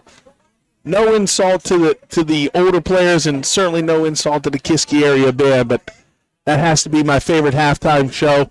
Watching all the young people run across the field and seeing all the smiles on their face as they get recognized here on Youth Night. So a great halftime show, and certainly a great ball game here tonight. It's 14-14 as both teams make their way out on the field. We'll get a little bit of an extended halftime I'm showing 3 minutes on the clock, so I'd guess somewhere between 3 and 5 minutes remaining here in halftime. I started with the halftime stats before the Fox Chapel band came out on the field. I'm going to reset those compliments of the Fox's stat man. So let's go over the team stats so far. First downs, you have Kiski area with 12 and Fox Chapel with 5. Fox Chapel has 6 carries and 6 yards. Kiski area has 27 for 153. You scroll down to time possession. Fox Chapel has had the ball for just over 5 minutes, and Kiski area has the ball for just under 19. Wow. So while you look at the stats, we talked about it a little bit in the pregame. You can make stats and manipulate a story any which way you want to go. If I told you that Kiski area had 12 first downs and Fox Chapel had 5, Fox Chapel had 6 rushing yards and Kiski area had 153, and Fox Chapel had the ball for 5 minutes and Kiski area had it for basically 19, you would not predict the score to be 14-14. But that's where we're at right now. Big play by Fox Chapel. As I guess you hear me a little bit now. I might be back. That famous line, "I'll be back," right? I think you are. I said that pregame, That started getting really bad. Getting back to these stats here, so let's extrapolate these a little bit more. Let's go to the passing yards. And if you look down at the passing yards right now, Kiski area has 62, while Fox Chapel has 135. So even while it's 2-1 in favor of Fox Chapel, Kiski area is certainly leading the way with over 215 yards of offense, and Fox Chapel a little under 150. So Kiski has controlled the action, certainly has more yards and more time of possession. But all that matters is what's on the scoreboard, and we're tied up right now. Well, that just goes along with the story we've been talking about here and there. The stats can tell you everything. You can frame it to tell whatever story you want. The big play, that's what Fox Chapel's had. That little picture, dump-off pass, and it was just run the whole way down. What was it, 50, 60 yards just about in the ballpark, all the way into the house. You thought that play was over. But you can't sleep on Fox Chapel's offense for 1 second. You're going to wait till the whistle blows. If they'll keep playing, and that's probably what could have happened on that play. Somebody was sleeping. The play I believe you're referring to, Mason, is the final touchdown of the half from Kai Patterson. Kai Patterson caught a little pass coming across the middle. It looked like from Dietz. It looked like Dietz might have been sacked on the play. He had dropped back in shotgun, was looking downfield. There was nothing there. He stepped into the pocket, and just as he was going to get hit, he dumped it off to Patterson, and Patterson took it 65 yards. And as we said during the play-by-play, it was 13 seconds. That's all it took. One play, 13 seconds, and Fox Chapel tied it up. The other scores, or the other scoring plays, early on in the first quarter, we had Kwiatkowski with a 40-yard pass from Dietz. That was the opening play or opening score of the first quarter. Fox Chapel took a 7-0 lead.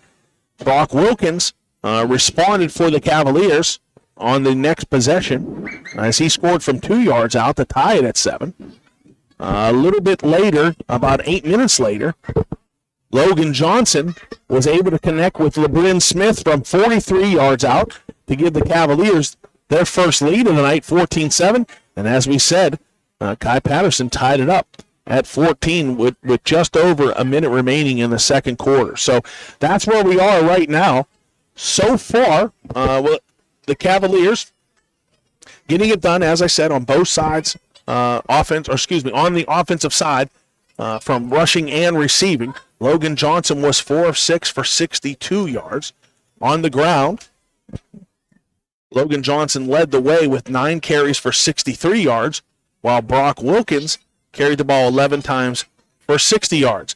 Chad Hepler had 7 carries for an additional 39. Ladies and gentlemen, As I said, Brock Wilkins with the only touchdown. Probably my favorite stat. Who gets the second half kickoff? Fox Chapel. They get to come out of the locker room. They scored fast, and now they get a chance to score again. That's always one of my favorite stats. Here to cut you off. No, you're fine. Just finishing up the rushing stats. Zidane Thomas, who came into this contest second in 5A in rushing so far this season, was held to just 13 yards on 4 carries, while Colin Dietz had 0 yards on his 2 carries. So that's where we stand in terms of stats. Leading tacklers for the Cavaliers, Raiden Dunmeyer, Carter Diltz, and Jack Kreider. For Fox Chapel, Zidane Thomas, Roman Mason, and Kristen Gaston. So, as you said, the only thing that matters is the scoreboard, and Fox Chapel will get a chance to put some more points up as they will receive the second half kick. Again, thank you for listening to the Shevlin Concrete Construction halftime show. Shevlin Concrete Construction is Western PA's choice for customized driveways, floors, patios, and more. Here's a line drive kick by Cody Dykes. Corralled by number 15 for Fox Chapel. That's Jacob DeMont. Shevlin, I'm sorry. I was told I sound better now, so named the 2020 winner of the Trib Total Media's Best Construction Company. Shevlin Concrete Construction has more than 25 years of experience. You can stand on craftsmanship, integrity, and traditions with Shevlin Concrete Construction. Call today for a free estimate and design consultation at 724-681-4526 or like them on Facebook. Thank you again to Shevlin Concrete Construction. Here's Dietz. Ball was tipped at the line and in and out of the hands of number 9. That's Logan Johnson. Logan Johnson looked like he had an easy interception as that ball was tipped at the line of scrimmage. But unfortunately for the Cavaliers, falls incomplete, and that'll bring up second down. I'm just so in awe of how they've kept Zidane Thomas contained so far today. 2nd and 10 from the 42.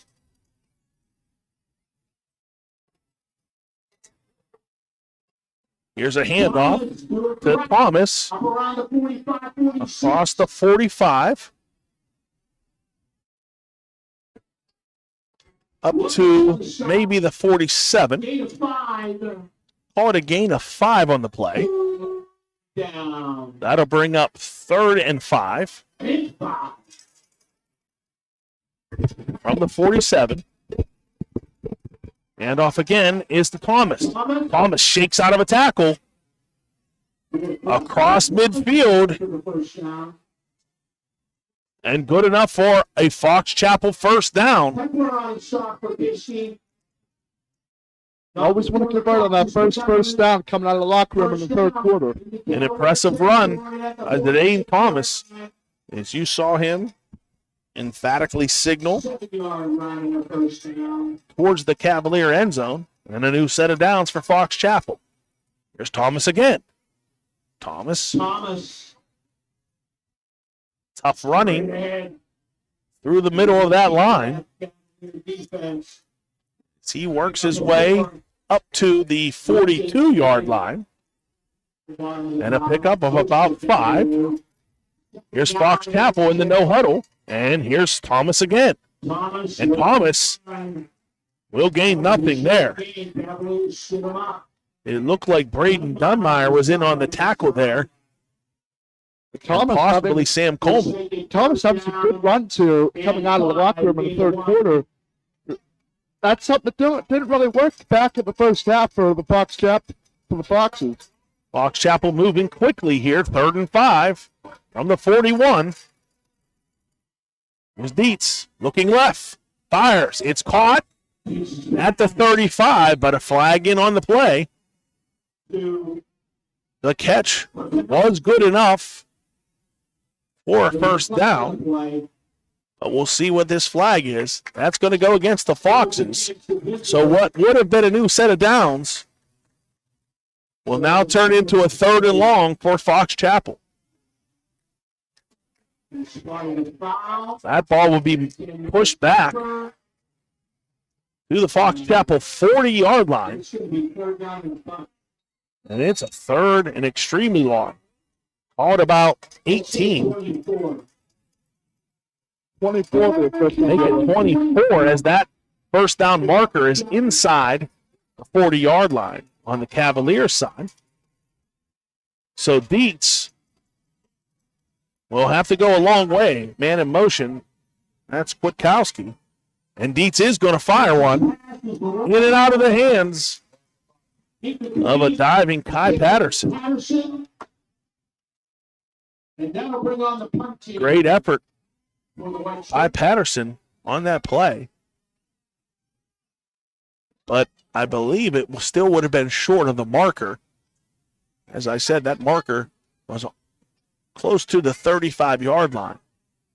And that pass fell right around the 40. So 4th and long for Fox Chapel.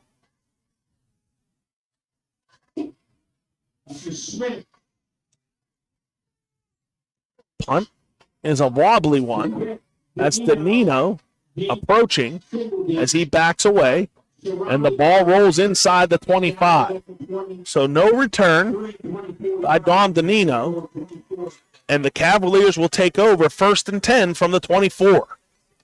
36-yard punt and no return. Yeah, if you remember back in the first half, the Foxes did have their quarterback Dietz punt one away. They came out, it was 4th down inside their own territory. Didn't bring out the punt squad, but instead the quarterback kept it from almost in the pocket and kicked it away. It was an interesting formation. A little quick kick from inside the Cavalier territory as it was just a little too long for a field goal. And I believe it was 4th and 7, so Fox Chapel elected to pooch that one. This one, a big kick by Smith, pushes the Cavaliers to the 24. Here's a toss to Hepler. And Hepler is going to fall short of the line of scrimmage. Loss of about a half a yard.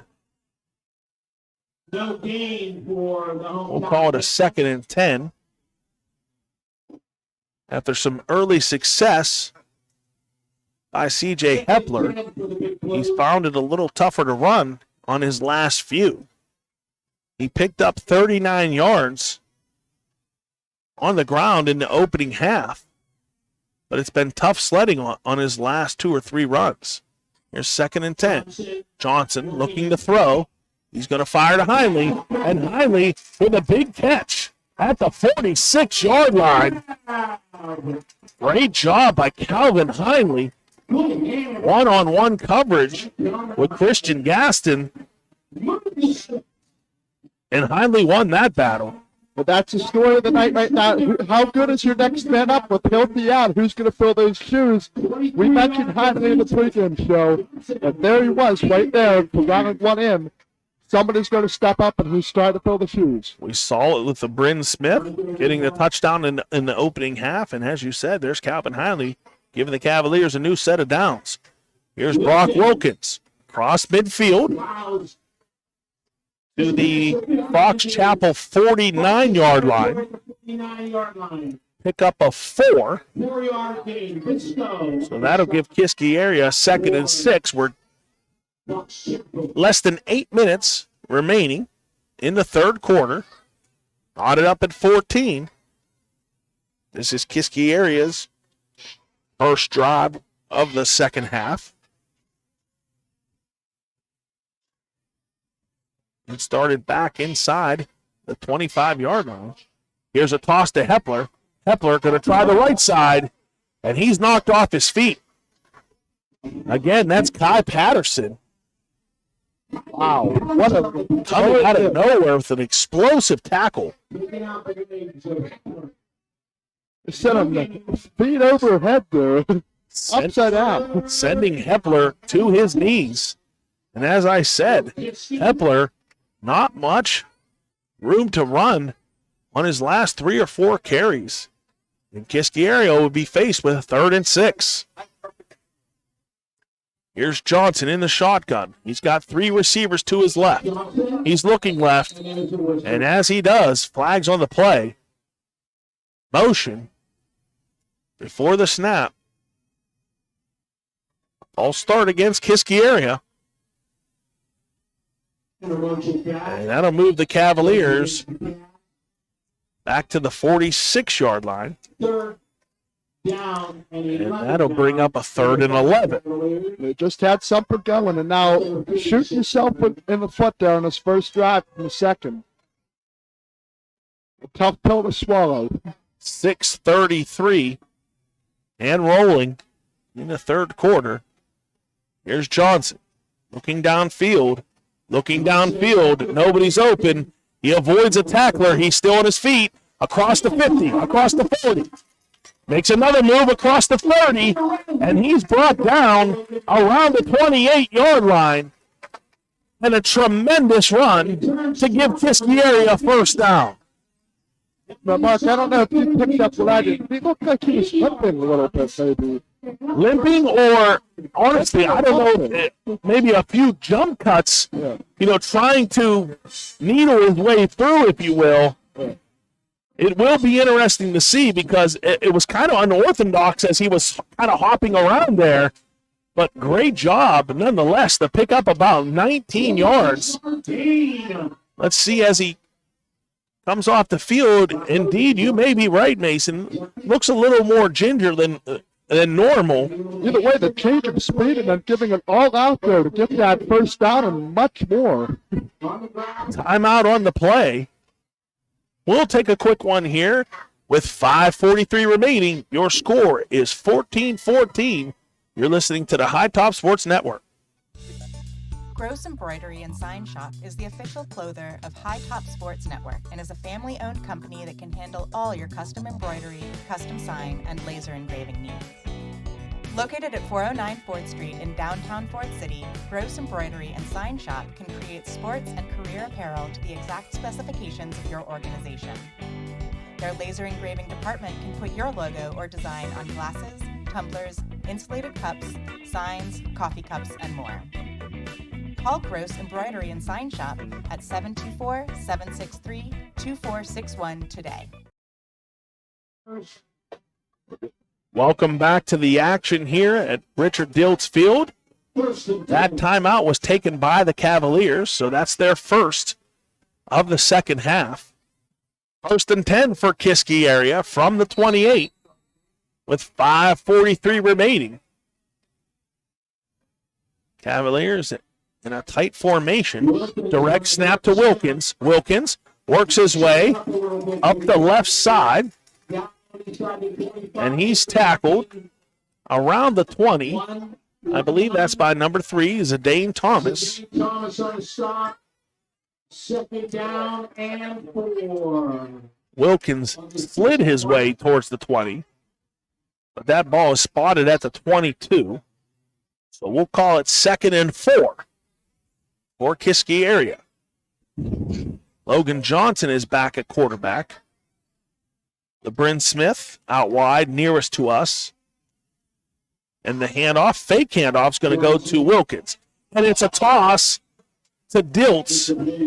In and out of the hands of Carter Diltz inside the 10-yard line. The pass was a little bit high, but certainly something that Diltz could have caught. I think that's what Diltz wants another opportunity with, Just right through the hands. He might have thought he had a second too early and pulled his hands down. Ball just flies away. Carter Diltz not known for his catching prowess. Not to say that he can't. That's certainly not his forte. And unfortunately for the Cavaliers, that pass went in and out of his hands. And it brings up 3rd and 4. Here's Johnson. Going to hand off to Wilkins. Wilkins finds a hole. And he lowers his shoulder right around the 15-yard line. And that's good enough for a Cavaliers first down. And that's something that amazes me so much about Wilkins. He's got such a size to him. Maybe not the biggest runner you'll ever see in your life, but he's got that confidence to just run and slice right through your line, even if the block might not be there. you can still count on him for 3 to 5 yards. Picks up a head of steam and then lowers his shoulder as the Cavaliers have a 1st and 10 from the 16 with just over 4 minutes remaining. Here's Johnson looking left. Going to throw it up to Heinley, and Heinley's going to come down with it. Calvin Heinley with a 16-yard touchdown reception, and your Cavaliers lead 20-14. Apologize, the camera blacked out right as he caught the football. So microphone issues and camera issues, but as long as you got me, you're still in business, and so is the Cavaliers. As Logan Johnson connects with Calvin Heinley, and Kiski area is back on top. Offside. A little bit antsy. I believe that's going to go against Fox Chapel, but the refs will talk. And it might have been a Kiski area player that moved first. Not sure. As are the referees as they talk this out. 4:15 remaining as we await the extra point. Yeah, I referee tonight, Michael Jarasinski. I hope I say that right. Tough name. And as our scoreboard man predicted, that was indeed against the Cavaliers. So we'll march back and we'll try again. Get a lot of assistance up here in the Cavaliers booth. A lot of people helping out. I can't take all the credit. Here's Dykes. Now this one was easy to see. I don't need any help with that one. As Fox Chapel clearly jumped on that one. Movement came from their right side, our left side. And the Cavaliers will go back to the original spot. And Dykes will try for the 3rd time.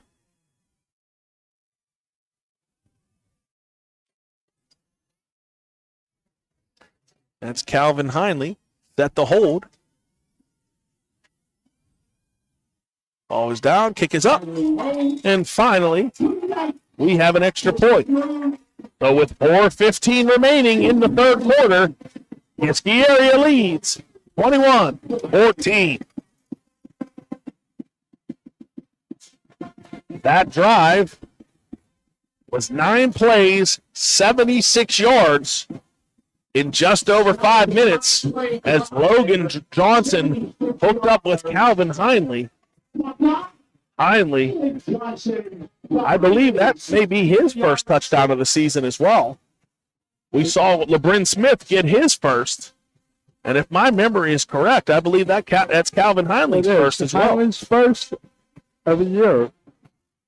Before coming into the game, he had 10 catches for 141 yards. No touchdowns, but there was his first tonight. So, again, don't want to harp on it or stress it too much, but Matt Hilty, the team's leading receiver and a big player on the defensive side, ruled out for the season earlier this week as he broke his collarbone. And we talked about in the pregame who was going to step up for him on both sides of the ball. And so far on the offensive side, we've seen 2 players, LeBron Smith and Calvin Heinley, come up with touchdown receptions. And Kiski leads by 7. Here's a bouncing kick picked up by number 25. That's Aiden Alois.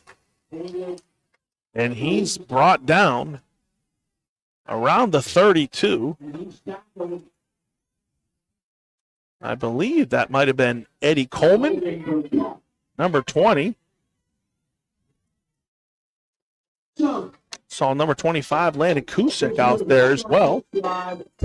And possibly number 12, Holden Burkett. So one of the 3 made the tackle for Kiski area. Was unable to see who got up off that foul. I saw several Kiski area players in and around that area. So Fox Chapel will take over 1st and 10 from the 33. Here's Dietz. Going to hand off to Thomas. And Thomas going to hit a wall. Hit on the play. I believe the first man in was Carter Diltz.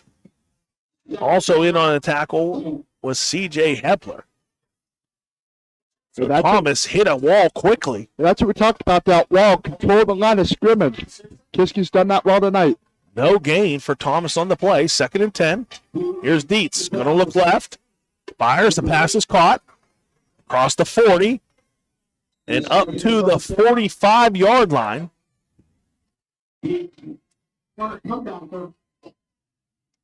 Trying to find who caught that ball. That might have been number 15 on the catch, Jacob DeMont. And that's good enough for a first down. Fox Chapel up to the 45-yard line and a new set of downs. Hurry up offense and a handoff to Thomas. Thomas and another stop at the line of scrimmage. This time I believe it was Braden Dunmeyer on the stop. Again, no gain for Thomas. So Thomas came into the game as the second leading rusher in 5A with 683 yards. And as of the half, he only had 13. And I know not much more here in the second half. So Kiski area doing a good job corralling him. Here's Dietz, though. And Dietz is going to find some room on the left side and pick up at least 10 and a first down for Fox Chapel. That's, as we mentioned, time is of the essence for Fox Chapel. They haven't had the ball for long, but they also stopped the clock, boys. You saw Dietz running off to that far sideline. Kiski area doing a good job of shutting down Thomas, but right now it's Colin Dietz that's keeping his team in with his legs and his arm. Colin Dietz gives Fox Chapel a first down at the 45. Here's Thomas. Over his shoulder. Around the 43 off that left side. Pickup of maybe 3. Maybe 2. Official rolling is only 2. It was clocked down to 2 minutes and a few seconds. Indeed, that ball was spotted at the tip on the 43. So 2nd and 8 with 2 minutes to go in the third quarter. Here's Dietz in shotgun. To his right is Thomas. 2 wide receivers on each side and a flag on the play. That flag going to go against the Cavaliers. So the 2nd and long will now be a 2nd and short. Make it 2nd and 3 for Fox Chapel. Now on the 38-yard line with 1:42 to go in the third quarter. Kiski area leading by 7. Fox Chapel trying to respond to the Calvin Heinley touchdown. Here's Thomas. And again, not much room to run. Tackled by several Cavalier defenders. And it's 3rd and 2. You can tell that Coach Albert, he did a great job preparing for Zidane Thomas all week long. They've contained the guy every time he touches the football. It's everybody on him. Absolutely. 3rd and 2. Speak of the devil. Thomas leading the way on that run. And that was Dietz. I saw number 3 out there, but that was number 3 leading the way for number 7, as Dietz was able to get enough for a first down with just over 30 seconds to go. And it's Dietz again. Works his way up to the 30-yard line. Tough sledding for Colin Dietz. What a pickup of about, let's say, 3.5. And we have 15 seconds to go as Fox Chapel tries to get in one more. Here's Dietz looking right. He's going to throw, and it's caught by number 13, Colin Witkowski. Witkowski gets Fox Chapel inside the Kiski area 15-yard line, and another first down. At the end of the third quarter there, so we'll have to switch into the field. That is the final play of the third quarter. Your Cavaliers lead 21-14. You're listening to High Top Sports Network.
We're back. Welcome back to Kiski area, Richard Diltz Field, as we begin the fourth quarter. Conference action on Military Appreciation Night as Fox Chapel is deep in Cavalier territory. First and 10 from the 13-yard line. Here's Dietz looking left. He fires, and he's got a man at the 10-yard line. That's Jacob DeMott. Short gain of about 3. Brings up second and a long 6.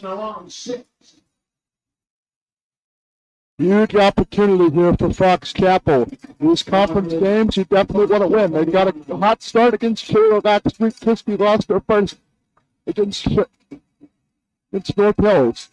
Dietz checking with his sideline, and he's going to keep it, and he's got a hole. Dietz runs it into the end zone from 6 yards out, and Fox Chapel strikes back. 11-16 on the clock in the fourth quarter, and the Foxes are an extra point away from tying this game up yet again.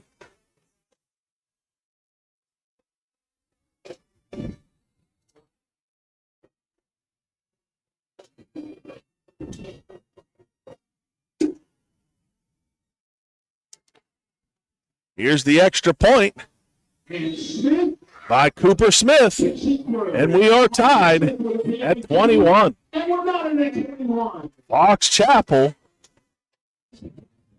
answers the Kiski area a touchdown, and with 11:16 to go, our game is tied again. Neither team has led by more than a touchdown here tonight, as Fox Chapel went 11 plays, 67 yards in just under 5 minutes to tie up this ball game. Back and forth, back and forth. You're going to have to watch the time here. You had the time possession back at the halftime where Kiski held the ball for over 19 minutes, but then it's been back and forth. Fox Chapel had the ball for a nice chunk. It went about even, but about a nice chunk of that third quarter. But Kiski also had a 6 or 7 minute long drive too. But now there's 11 minutes and 15 seconds left in the game. You gotta manage this clock as the best you can. That could end up being the nail in the coffin. Kiski has had scoring drives of over 7 minutes, 6 minutes, and one just over 5. See what they do with 11 minutes here. I believe that's Hepler from inside the 5. Hepler tries to elude a tackle as he's brought down right around the 25-yard line.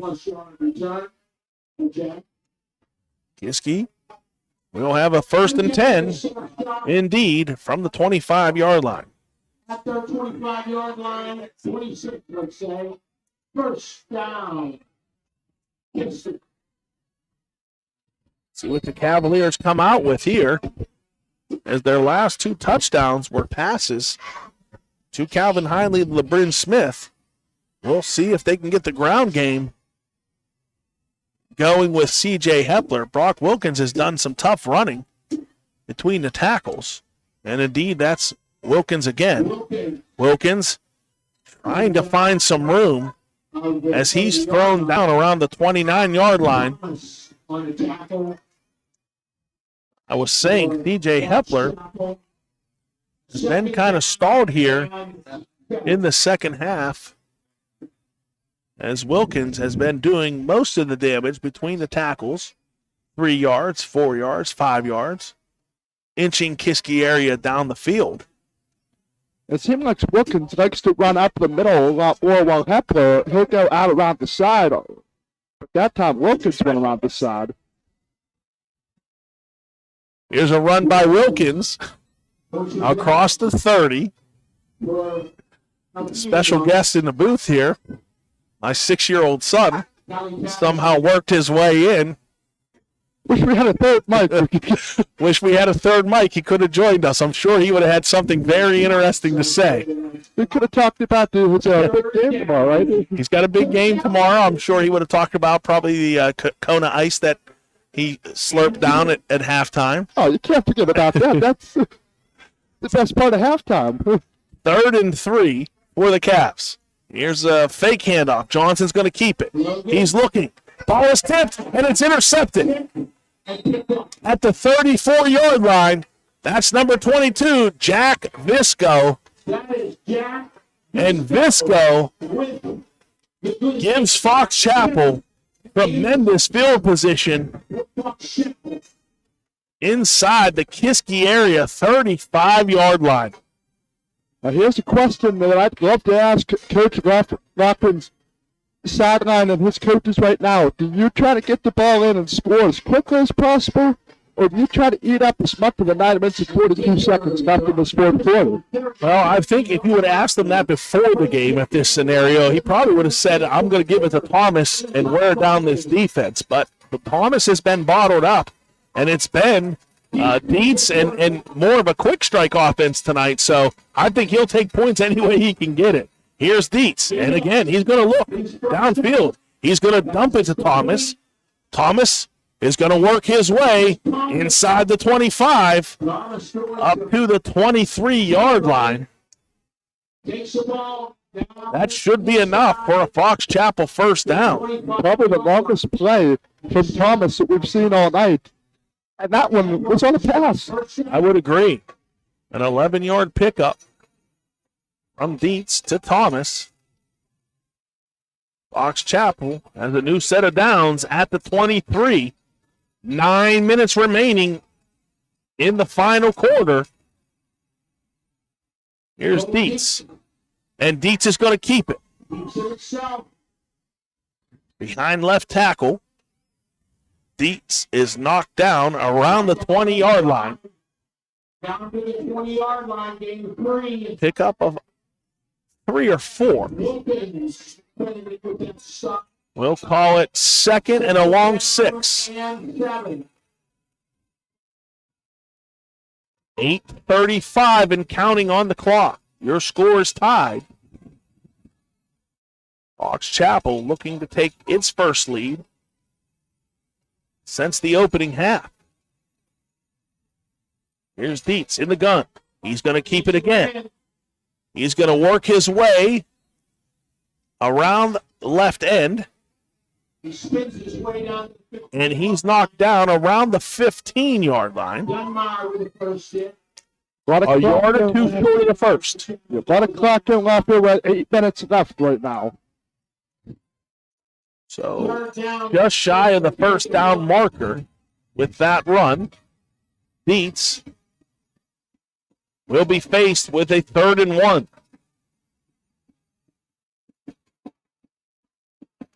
Let's look at this Kiski crowd stomp their feet. This is Kai Patterson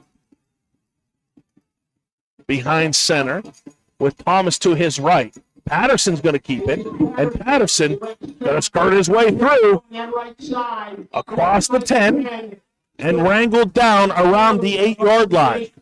So Kai Patterson making his presence known again as Fox Chapel has a 1st and goal from the 8-yard line. 1st and goal for the 8. Just over 7 minutes remaining in the 4th quarter. That's Kai Patterson again, deep behind center. And he's going to follow Thomas around the left side. Patterson lowers his shoulder as he's forced out of bounds. Forced out of bounds by Sam Coleman and Isaiah Gonzalez. That's the 2nd or 3rd time we've heard Coleman's name tonight. Early on, he and Kreider were getting it done, stopping the run for the Cavaliers, and Coleman comes up big again. We got Dietz back now. No gain on the play. Indeed, that is Dietz with Thomas to his right. 3 wide receivers split out wide right. Dietz is looking to them. He's going to keep it. No, he's going to throw it. It's intercepted. Intercepted at the goal line by Don Benito. Great job by the junior, Don Benito, to give the Cavaliers the ball with 6:48 remaining. Listen to this crowd. Listen to this crowd. It's so fired up there. If that pass gets here, Danilo, that's a touchdown and puts a huge damper on this Kiski team. Huge interception and probably a high contender for our player of the game. Don Benito, the 5'9", 160-pound junior. Looks like he's about 7 feet in the air to catch that, too. Comes up with a huge interception as Kiski area takes over. Here's Wilkins plowing his way across the 5-yard line, maybe to the 6. And you are correct. As of now, if you're looking for a chip stove shot play of the game, it's going to be hard not to pick that one, as Fox Chapel looked like they were going to cruise into the end zone and take the lead before the little man, Don Benito, gave the Cavaliers the ball back. 6:14 and counting, 2nd and 8 for Kiski area. Here's Johnson looking for Heinley. Heinley makes the catch, but they are going to call him out of bounds. Ball might have hit the ground as Heinley laid out for it. Tough to see on that sideline. Either way, it's incomplete. A 3rd down conversion here might be another opportunity to get on the board for that play in the game. 3rd and 8 from the 12-yard line. 6 minutes on the clock. Here's Johnson. Looking, rolling, firing. The ball is in and out of the hands of a white jersey and a camouflage jersey. For the Fox Chapel, that was Christian Gaston. And for the Cavaliers, it was Calvin Heinley. Neither player could come up with it, and the Cavaliers are going to be forced to punt. And Kai Patterson there, he was one of the white jerseys there on the ground, as you saw. He might have had the best chance to intercept that. Now 5:58 to go. Timeout on the field. I believe this is an official timeout,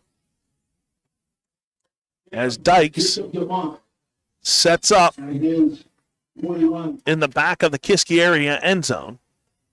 Deep to receive for Fox Chapel is Jacob DeMott. He awaits the the Dykes punt around the 40-yard line.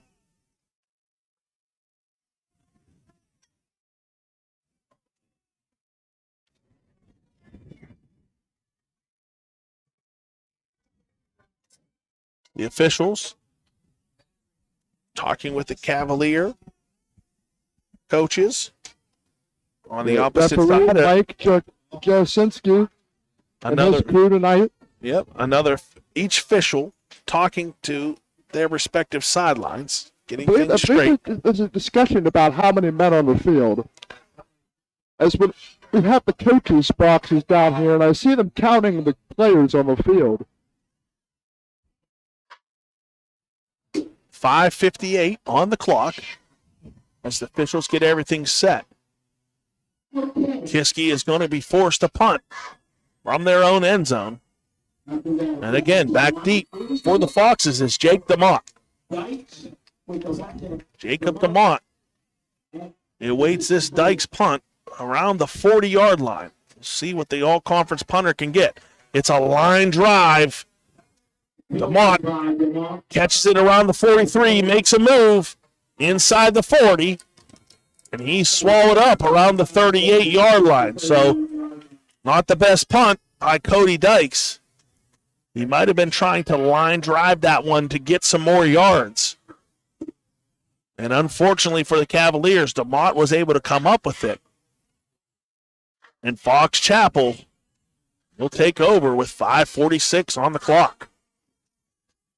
Yeah, almost a 10-yard return on that punt, which for the field position that was spotted at, that's fantastic. You know, he could have called a fair catch there.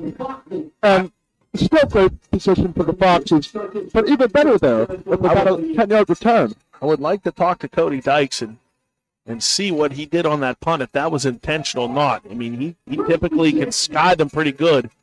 Not sure if he was trying to line drive that to get some extra yards, but here's a pass by Dietz over the middle to Kai Patterson, and Patterson makes the catch inside the Kiski area 20-yard line.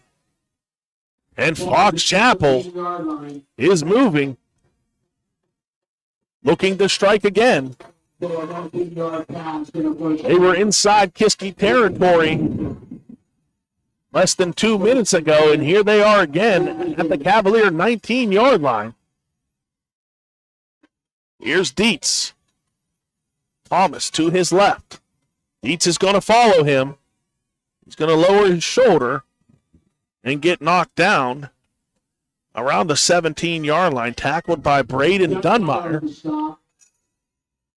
It didn't look like that Dietz did a good job following Thomas on that run. It looked like Thomas veered off to his left a little bit, is what I saw from up here. I agree with you. Dietz might have saw a crease. Yeah. Dietz went to the right, Thomas went to the left. Dietz got swallowed.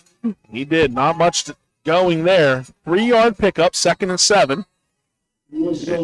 And as we attempt this second down run, the officials are going to move the Foxes back 5 yards. That helps Kiski as much as it can. Every yard moved back, they'll take it. 4:39 remaining in the ball game. 2nd and 13 from the 22. We are knotted up at 21. In another battle here at Richard Diltz Field. Kiski has 2 timeouts. Fox Chapel has 4. 4? Well, that's the 4th quarter. I'm trying to see the timeout.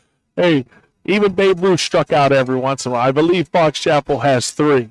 Yeah, something must be wrong on the Here's Dietz. Fires, and it's caught. That is Kai Patterson, who makes the grab at the 1-yard line, and Patterson is into the end zone for a Fox Chapel touchdown. Colin Dietz to Kai Patterson, and Fox Chapel regains the lead, 27-21. 3 plays, 38 yards, in a minute 23. Low snap, but it was set in time for Cooper Smith to knock it through. And Fox Chapel leads by 7 with 4:23 remaining. Let's take a quick break. You're listening to High Top Sports. Just finishing up a 100% outside renovation project at the Containing Store. Don't miss out. Come and see us. Check out our Pennsylvania skill game room. We have the newest machines, the newest games. We have 5 machines. We're about to add a 6th machine. $10,000 jackpots on all 6 machines. Don't miss out on a chance to win. We have the lowest possible prices and the best quality of anybody in the area. We'll take it up against anybody in the area. We put our stamp of approval, hashtag Sable Meat, on every single package, and we're here to serve you every single day.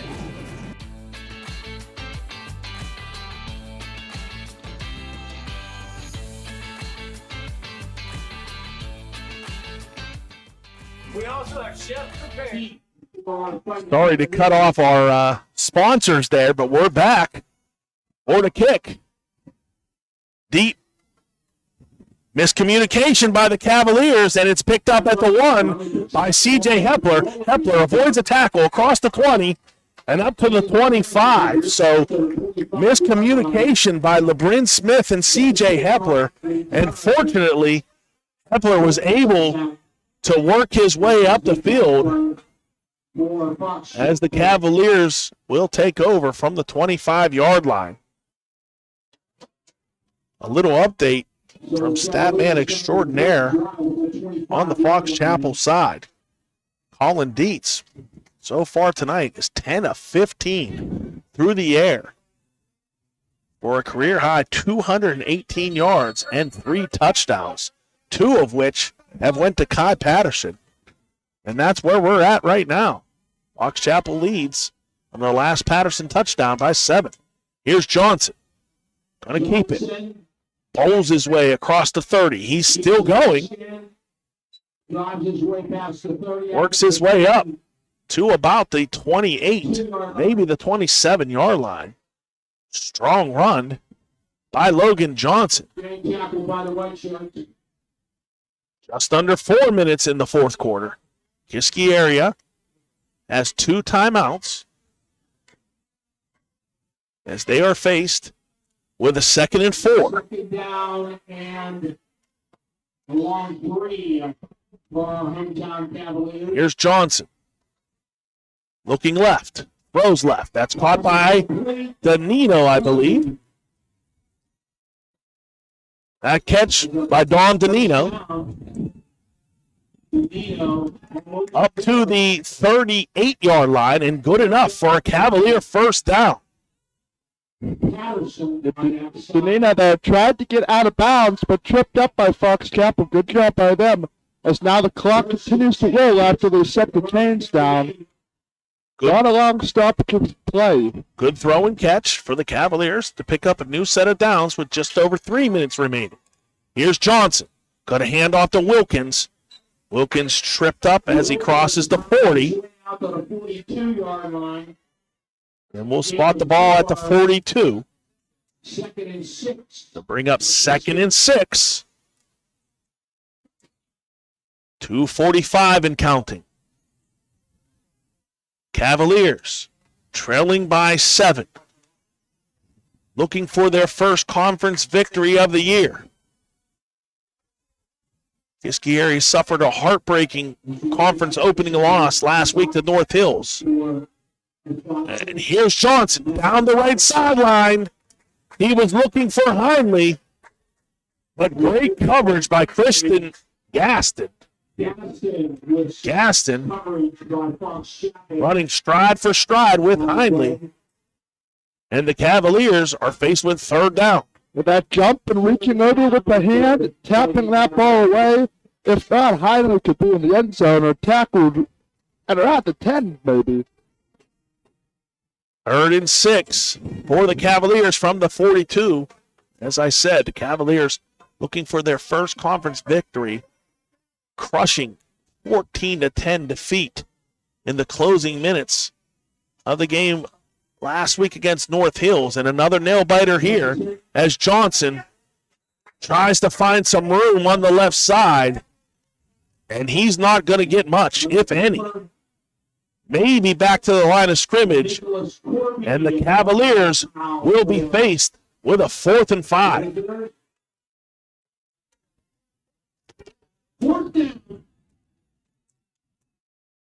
You want to have your best play in the playbook right here. This could be the ball game here with 150 and counting. Cavaliers have 2 timeouts.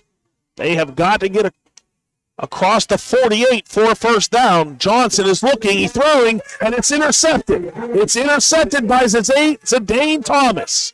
Thomas is still on his feet. Thomas on the left sideline, and he could score into the end zone for a Fox Chapel touchdown. Zidane Thomas putting the nail in the coffin, and that could be the end of the game for the Cavaliers.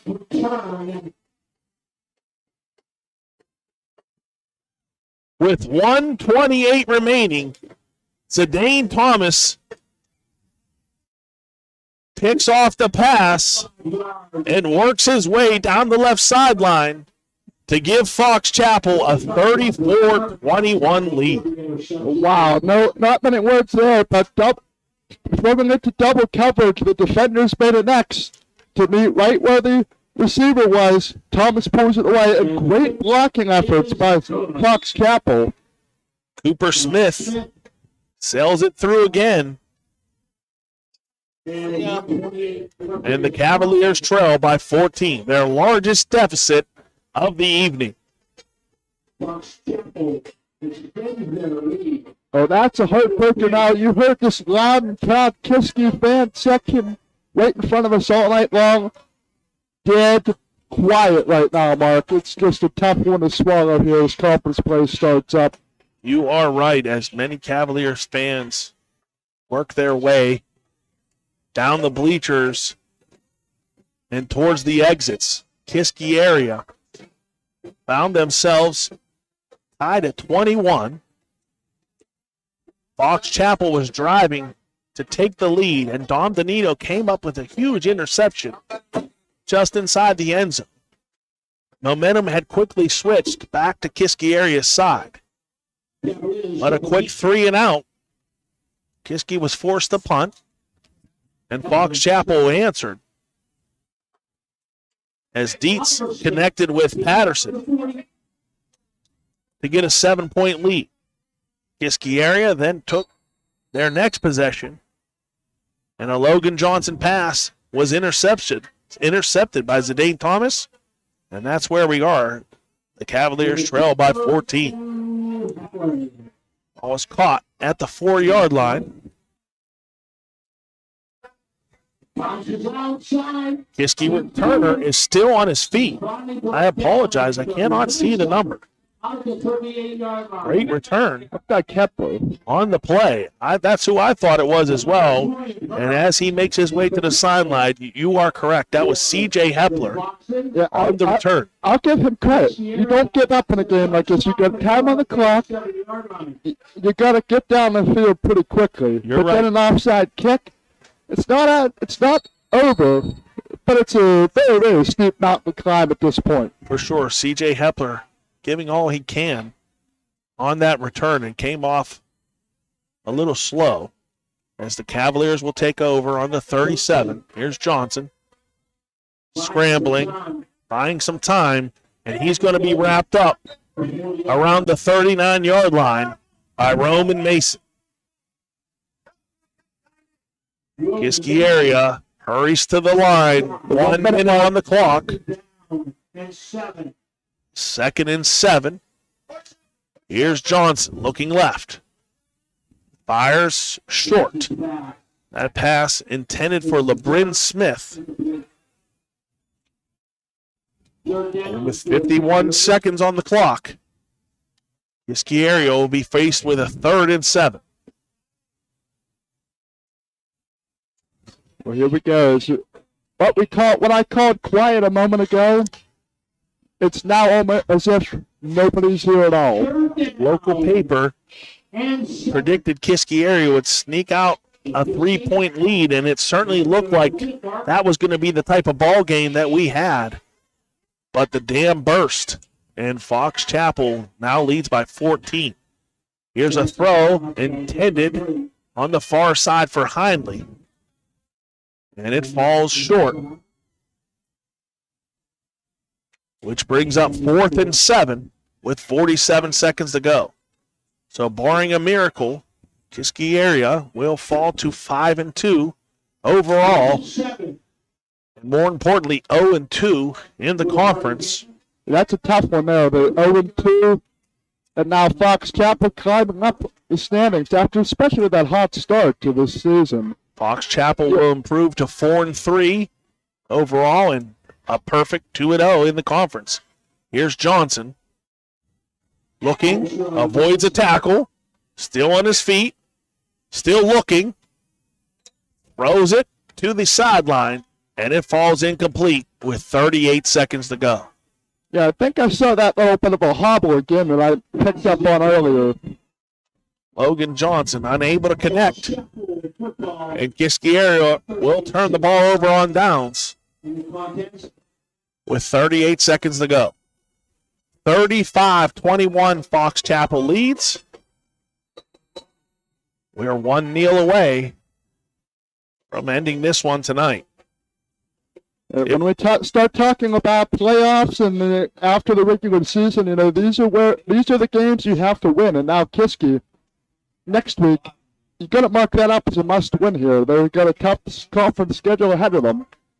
Kiski area will travel to Shaler next week.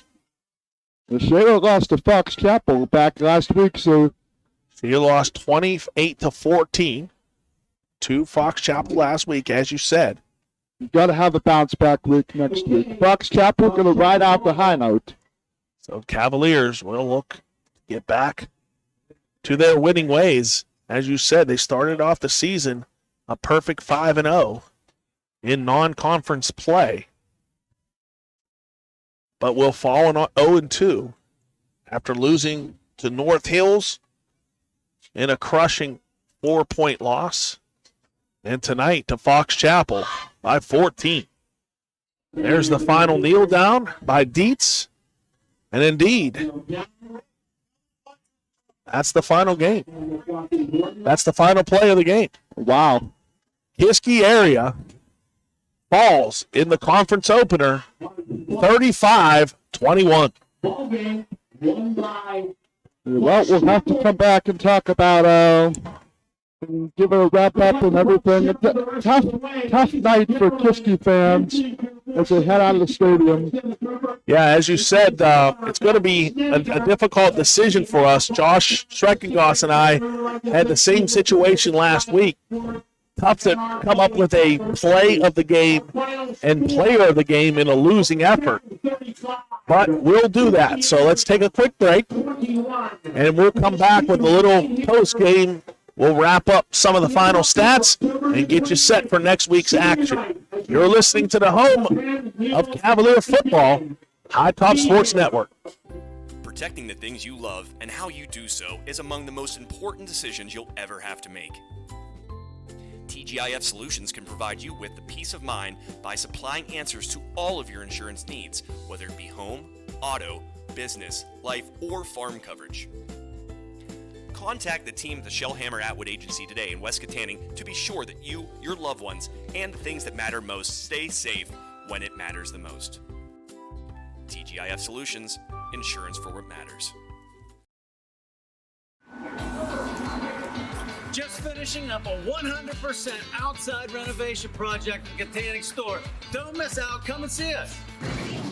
Check out our Pennsylvania skill game room. We have the newest machines, the newest games. We have 5 machines. We're about to add a 6th machine. $10,000 jackpots on all 6 machines. Don't miss out on a chance to win. We have the lowest possible prices and the best quality of anybody in the area. We'll take it up against anybody in the area. We put our stamp of approval, #SableMeat, on every single package, and we're here to serve you every single day.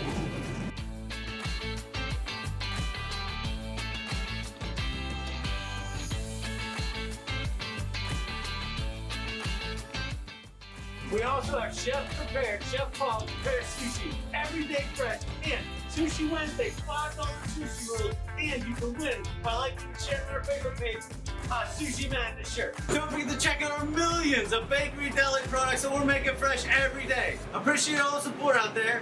We can't do what we do without you. Come and see us. Gross Embroidery and Sign Shop is the official clother of High Top Sports Network and is a family-owned company that can handle all your custom embroidery, custom sign, and laser engraving needs. Located at 409 4th Street in downtown Fort City, Gross Embroidery and Sign Shop can create sports and career apparel to the exact specifications of your organization. Their laser engraving department can put your logo or design on glasses, tumblers, insulated cups, signs, coffee cups, and more. Call Gross Embroidery and Sign Shop at 724-763-2461 today. Welcome back to Richard Diltz Field for the post-game wrap-up of tonight's difficult conference loss for the Cavaliers. Military Appreciation Night and Youth Recognition Night started out so well for us here, as we had an exciting back-and-forth ball game. Neither team could extend their lead for more than 7 points. Yeah. And all of a sudden, Fox Chapel busted through and was able to hang on for the victory. Yeah, they were really able to pull away in that fourth quarter. That pick six really put the nail in the coffin. They stole the momentum away from this Kiski side of the field. They were loud. They were proud. You're going down the field. Johnson was finding open men. You had Wilkins finding some holes, getting some first downs, and then it just sucked the life out of this whole stadium. And yeah, it just adds on to a tough night. Yeah, as you were talking about, it was a back and forth game, and Kai Patterson gave Fox Chapel the 28-21 lead. And as Kiski was marching down the field to try to answer, Logan Johnson was intercepted by Zidane Thomas around the 40-yard line. And Thomas was able to return that interception and put the final nail in the coffin as Kiski falls 35-21. Yeah, as you mentioned Thomas, though, for Kiski, there is one positive that I will bring up from tonight's game. Mark, you mentioned last night, the second leading rusher in WPIAL 5A. You contained him so well tonight. To your point, you're 100% right. Zidane Thomas came into the night averaging 8 yards per carry, 683 total yards, and tonight rushed the ball 12 times for a measly 33. An average of 2.6 per carry. So certainly a lot of positives that the Cavaliers can take out of this ball game, similar to last week against North Hills. But, it comes down to, you can talk about all the positives you want. The negative is the scoreboard. Kiski area didn't do enough to win the game, and they fall to 0-2 in conference play. So as we mentioned right before we went to break, got to try to figure out the Chip Stove Shop play of the game and the Ramsey's Place player of the game. I think after a little bit of discussion, we have to go with the Dom Donito interception as our Chip Stove Shop play of the game. At the time, it was a tie ball game, and it looked like Fox Chapel was going to cruise into the end zone and take the lead.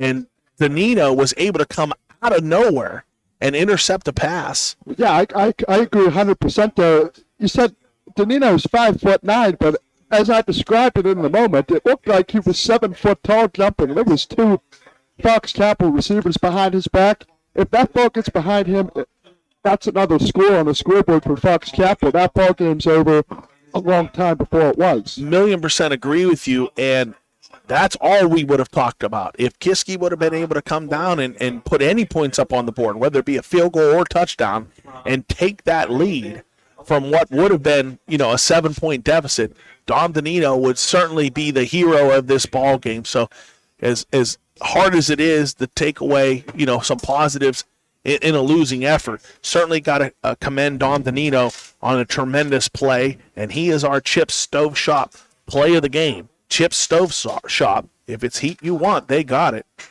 Fireplace inserts, gas logs, wood stoves, pellet stoves, and more. Many brands are available.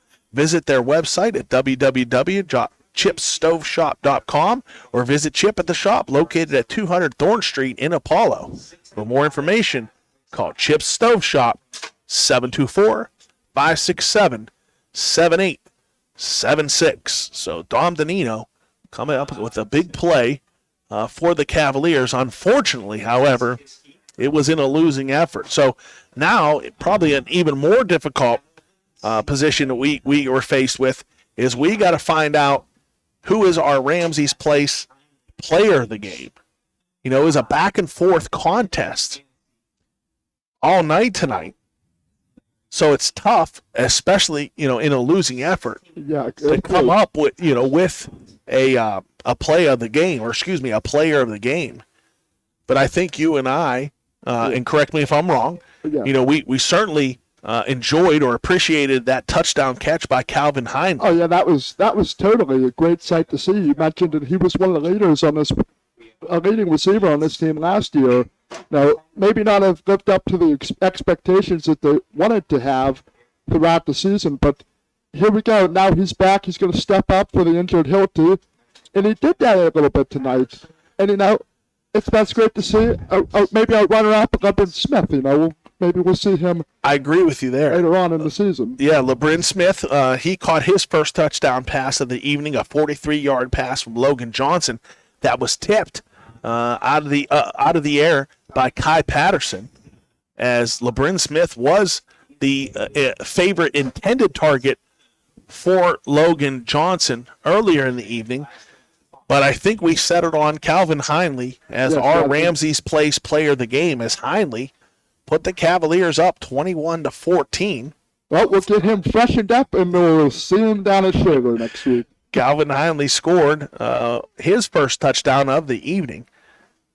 The first of the season, Matt, too. Yep. So we'll get him freshened up. We'll get him on the road next week. Put this one in the rearview mirror. Get that every week as a season mindset, and we'll see them next week. You got to bounce back from this one, put it in the rearview mirror. Heinley finished the game with 3 catches for 47 yards and that touchdown. So Ramsey's Place will reward, as you said, Calvin Heinley with a brand new, fresh haircut. Ramsey's Place is the premier barbershop in the AK Valley, located at 300 Sycamore Street in Vandergrift. Ramsey's Place also offers women's haircuts, hair coloring, manicures, pedicures, products, and more. Open Tuesday through Saturday, Ramsey's Place is your one-stop shop for styling the entire family. Book an appointment directly through their Facebook page, Ramsey's Place, or call 724-571-7368. Great style and family service at Ramsey's Place. So thank you to Ramsey's Place and Chip's Stove Shop for your sponsorship. Again, we say it every week, but if you are a business or a business, know a business owner in the area, please have them reach out to us at High Top Sports Network. We love bringing you high school action. We bring you not only football, but volleyball, hockey. We definitely will be bringing you men's and women's basketball. We will have baseball and softball, I believe, in the summertime. Wrestling. So a lot of sports here on the High Top Sports Network. Can't wait for it. And we certainly we love to do it, but we can't do it without the support of our local businesses. So please reach out to us at High Top Sports Network, and we'll bring you all the action throughout the year. So I think that's all we have for tonight. Come back next week as Kiski area will try to get back to the winning ways. They will travel to Shaler. I know I'll be there. Hopefully you're with me, Mason, and we have a working microphone throughout the evening. Either I'll be with you, or last week I was over at the Knock Knights Stadium for their homecoming. But, you know, it's been a back and forth effort, but, you know, always enjoy working with you. You can tune into the High Top Sports Network for Kiski area Cavaliers football, as well as you mentioned Knock Knights, the Armstrong Riverhawks, and the Freeport Yellow Jackets. We are your home for local high school sports, High Top Sports Network. So for Mason Flanagan, I'm Mark Flem. Thank you so much for listening to us, and we'll see you next week. Enjoy your weekend, everyone. First down 17. Yards rushing 220.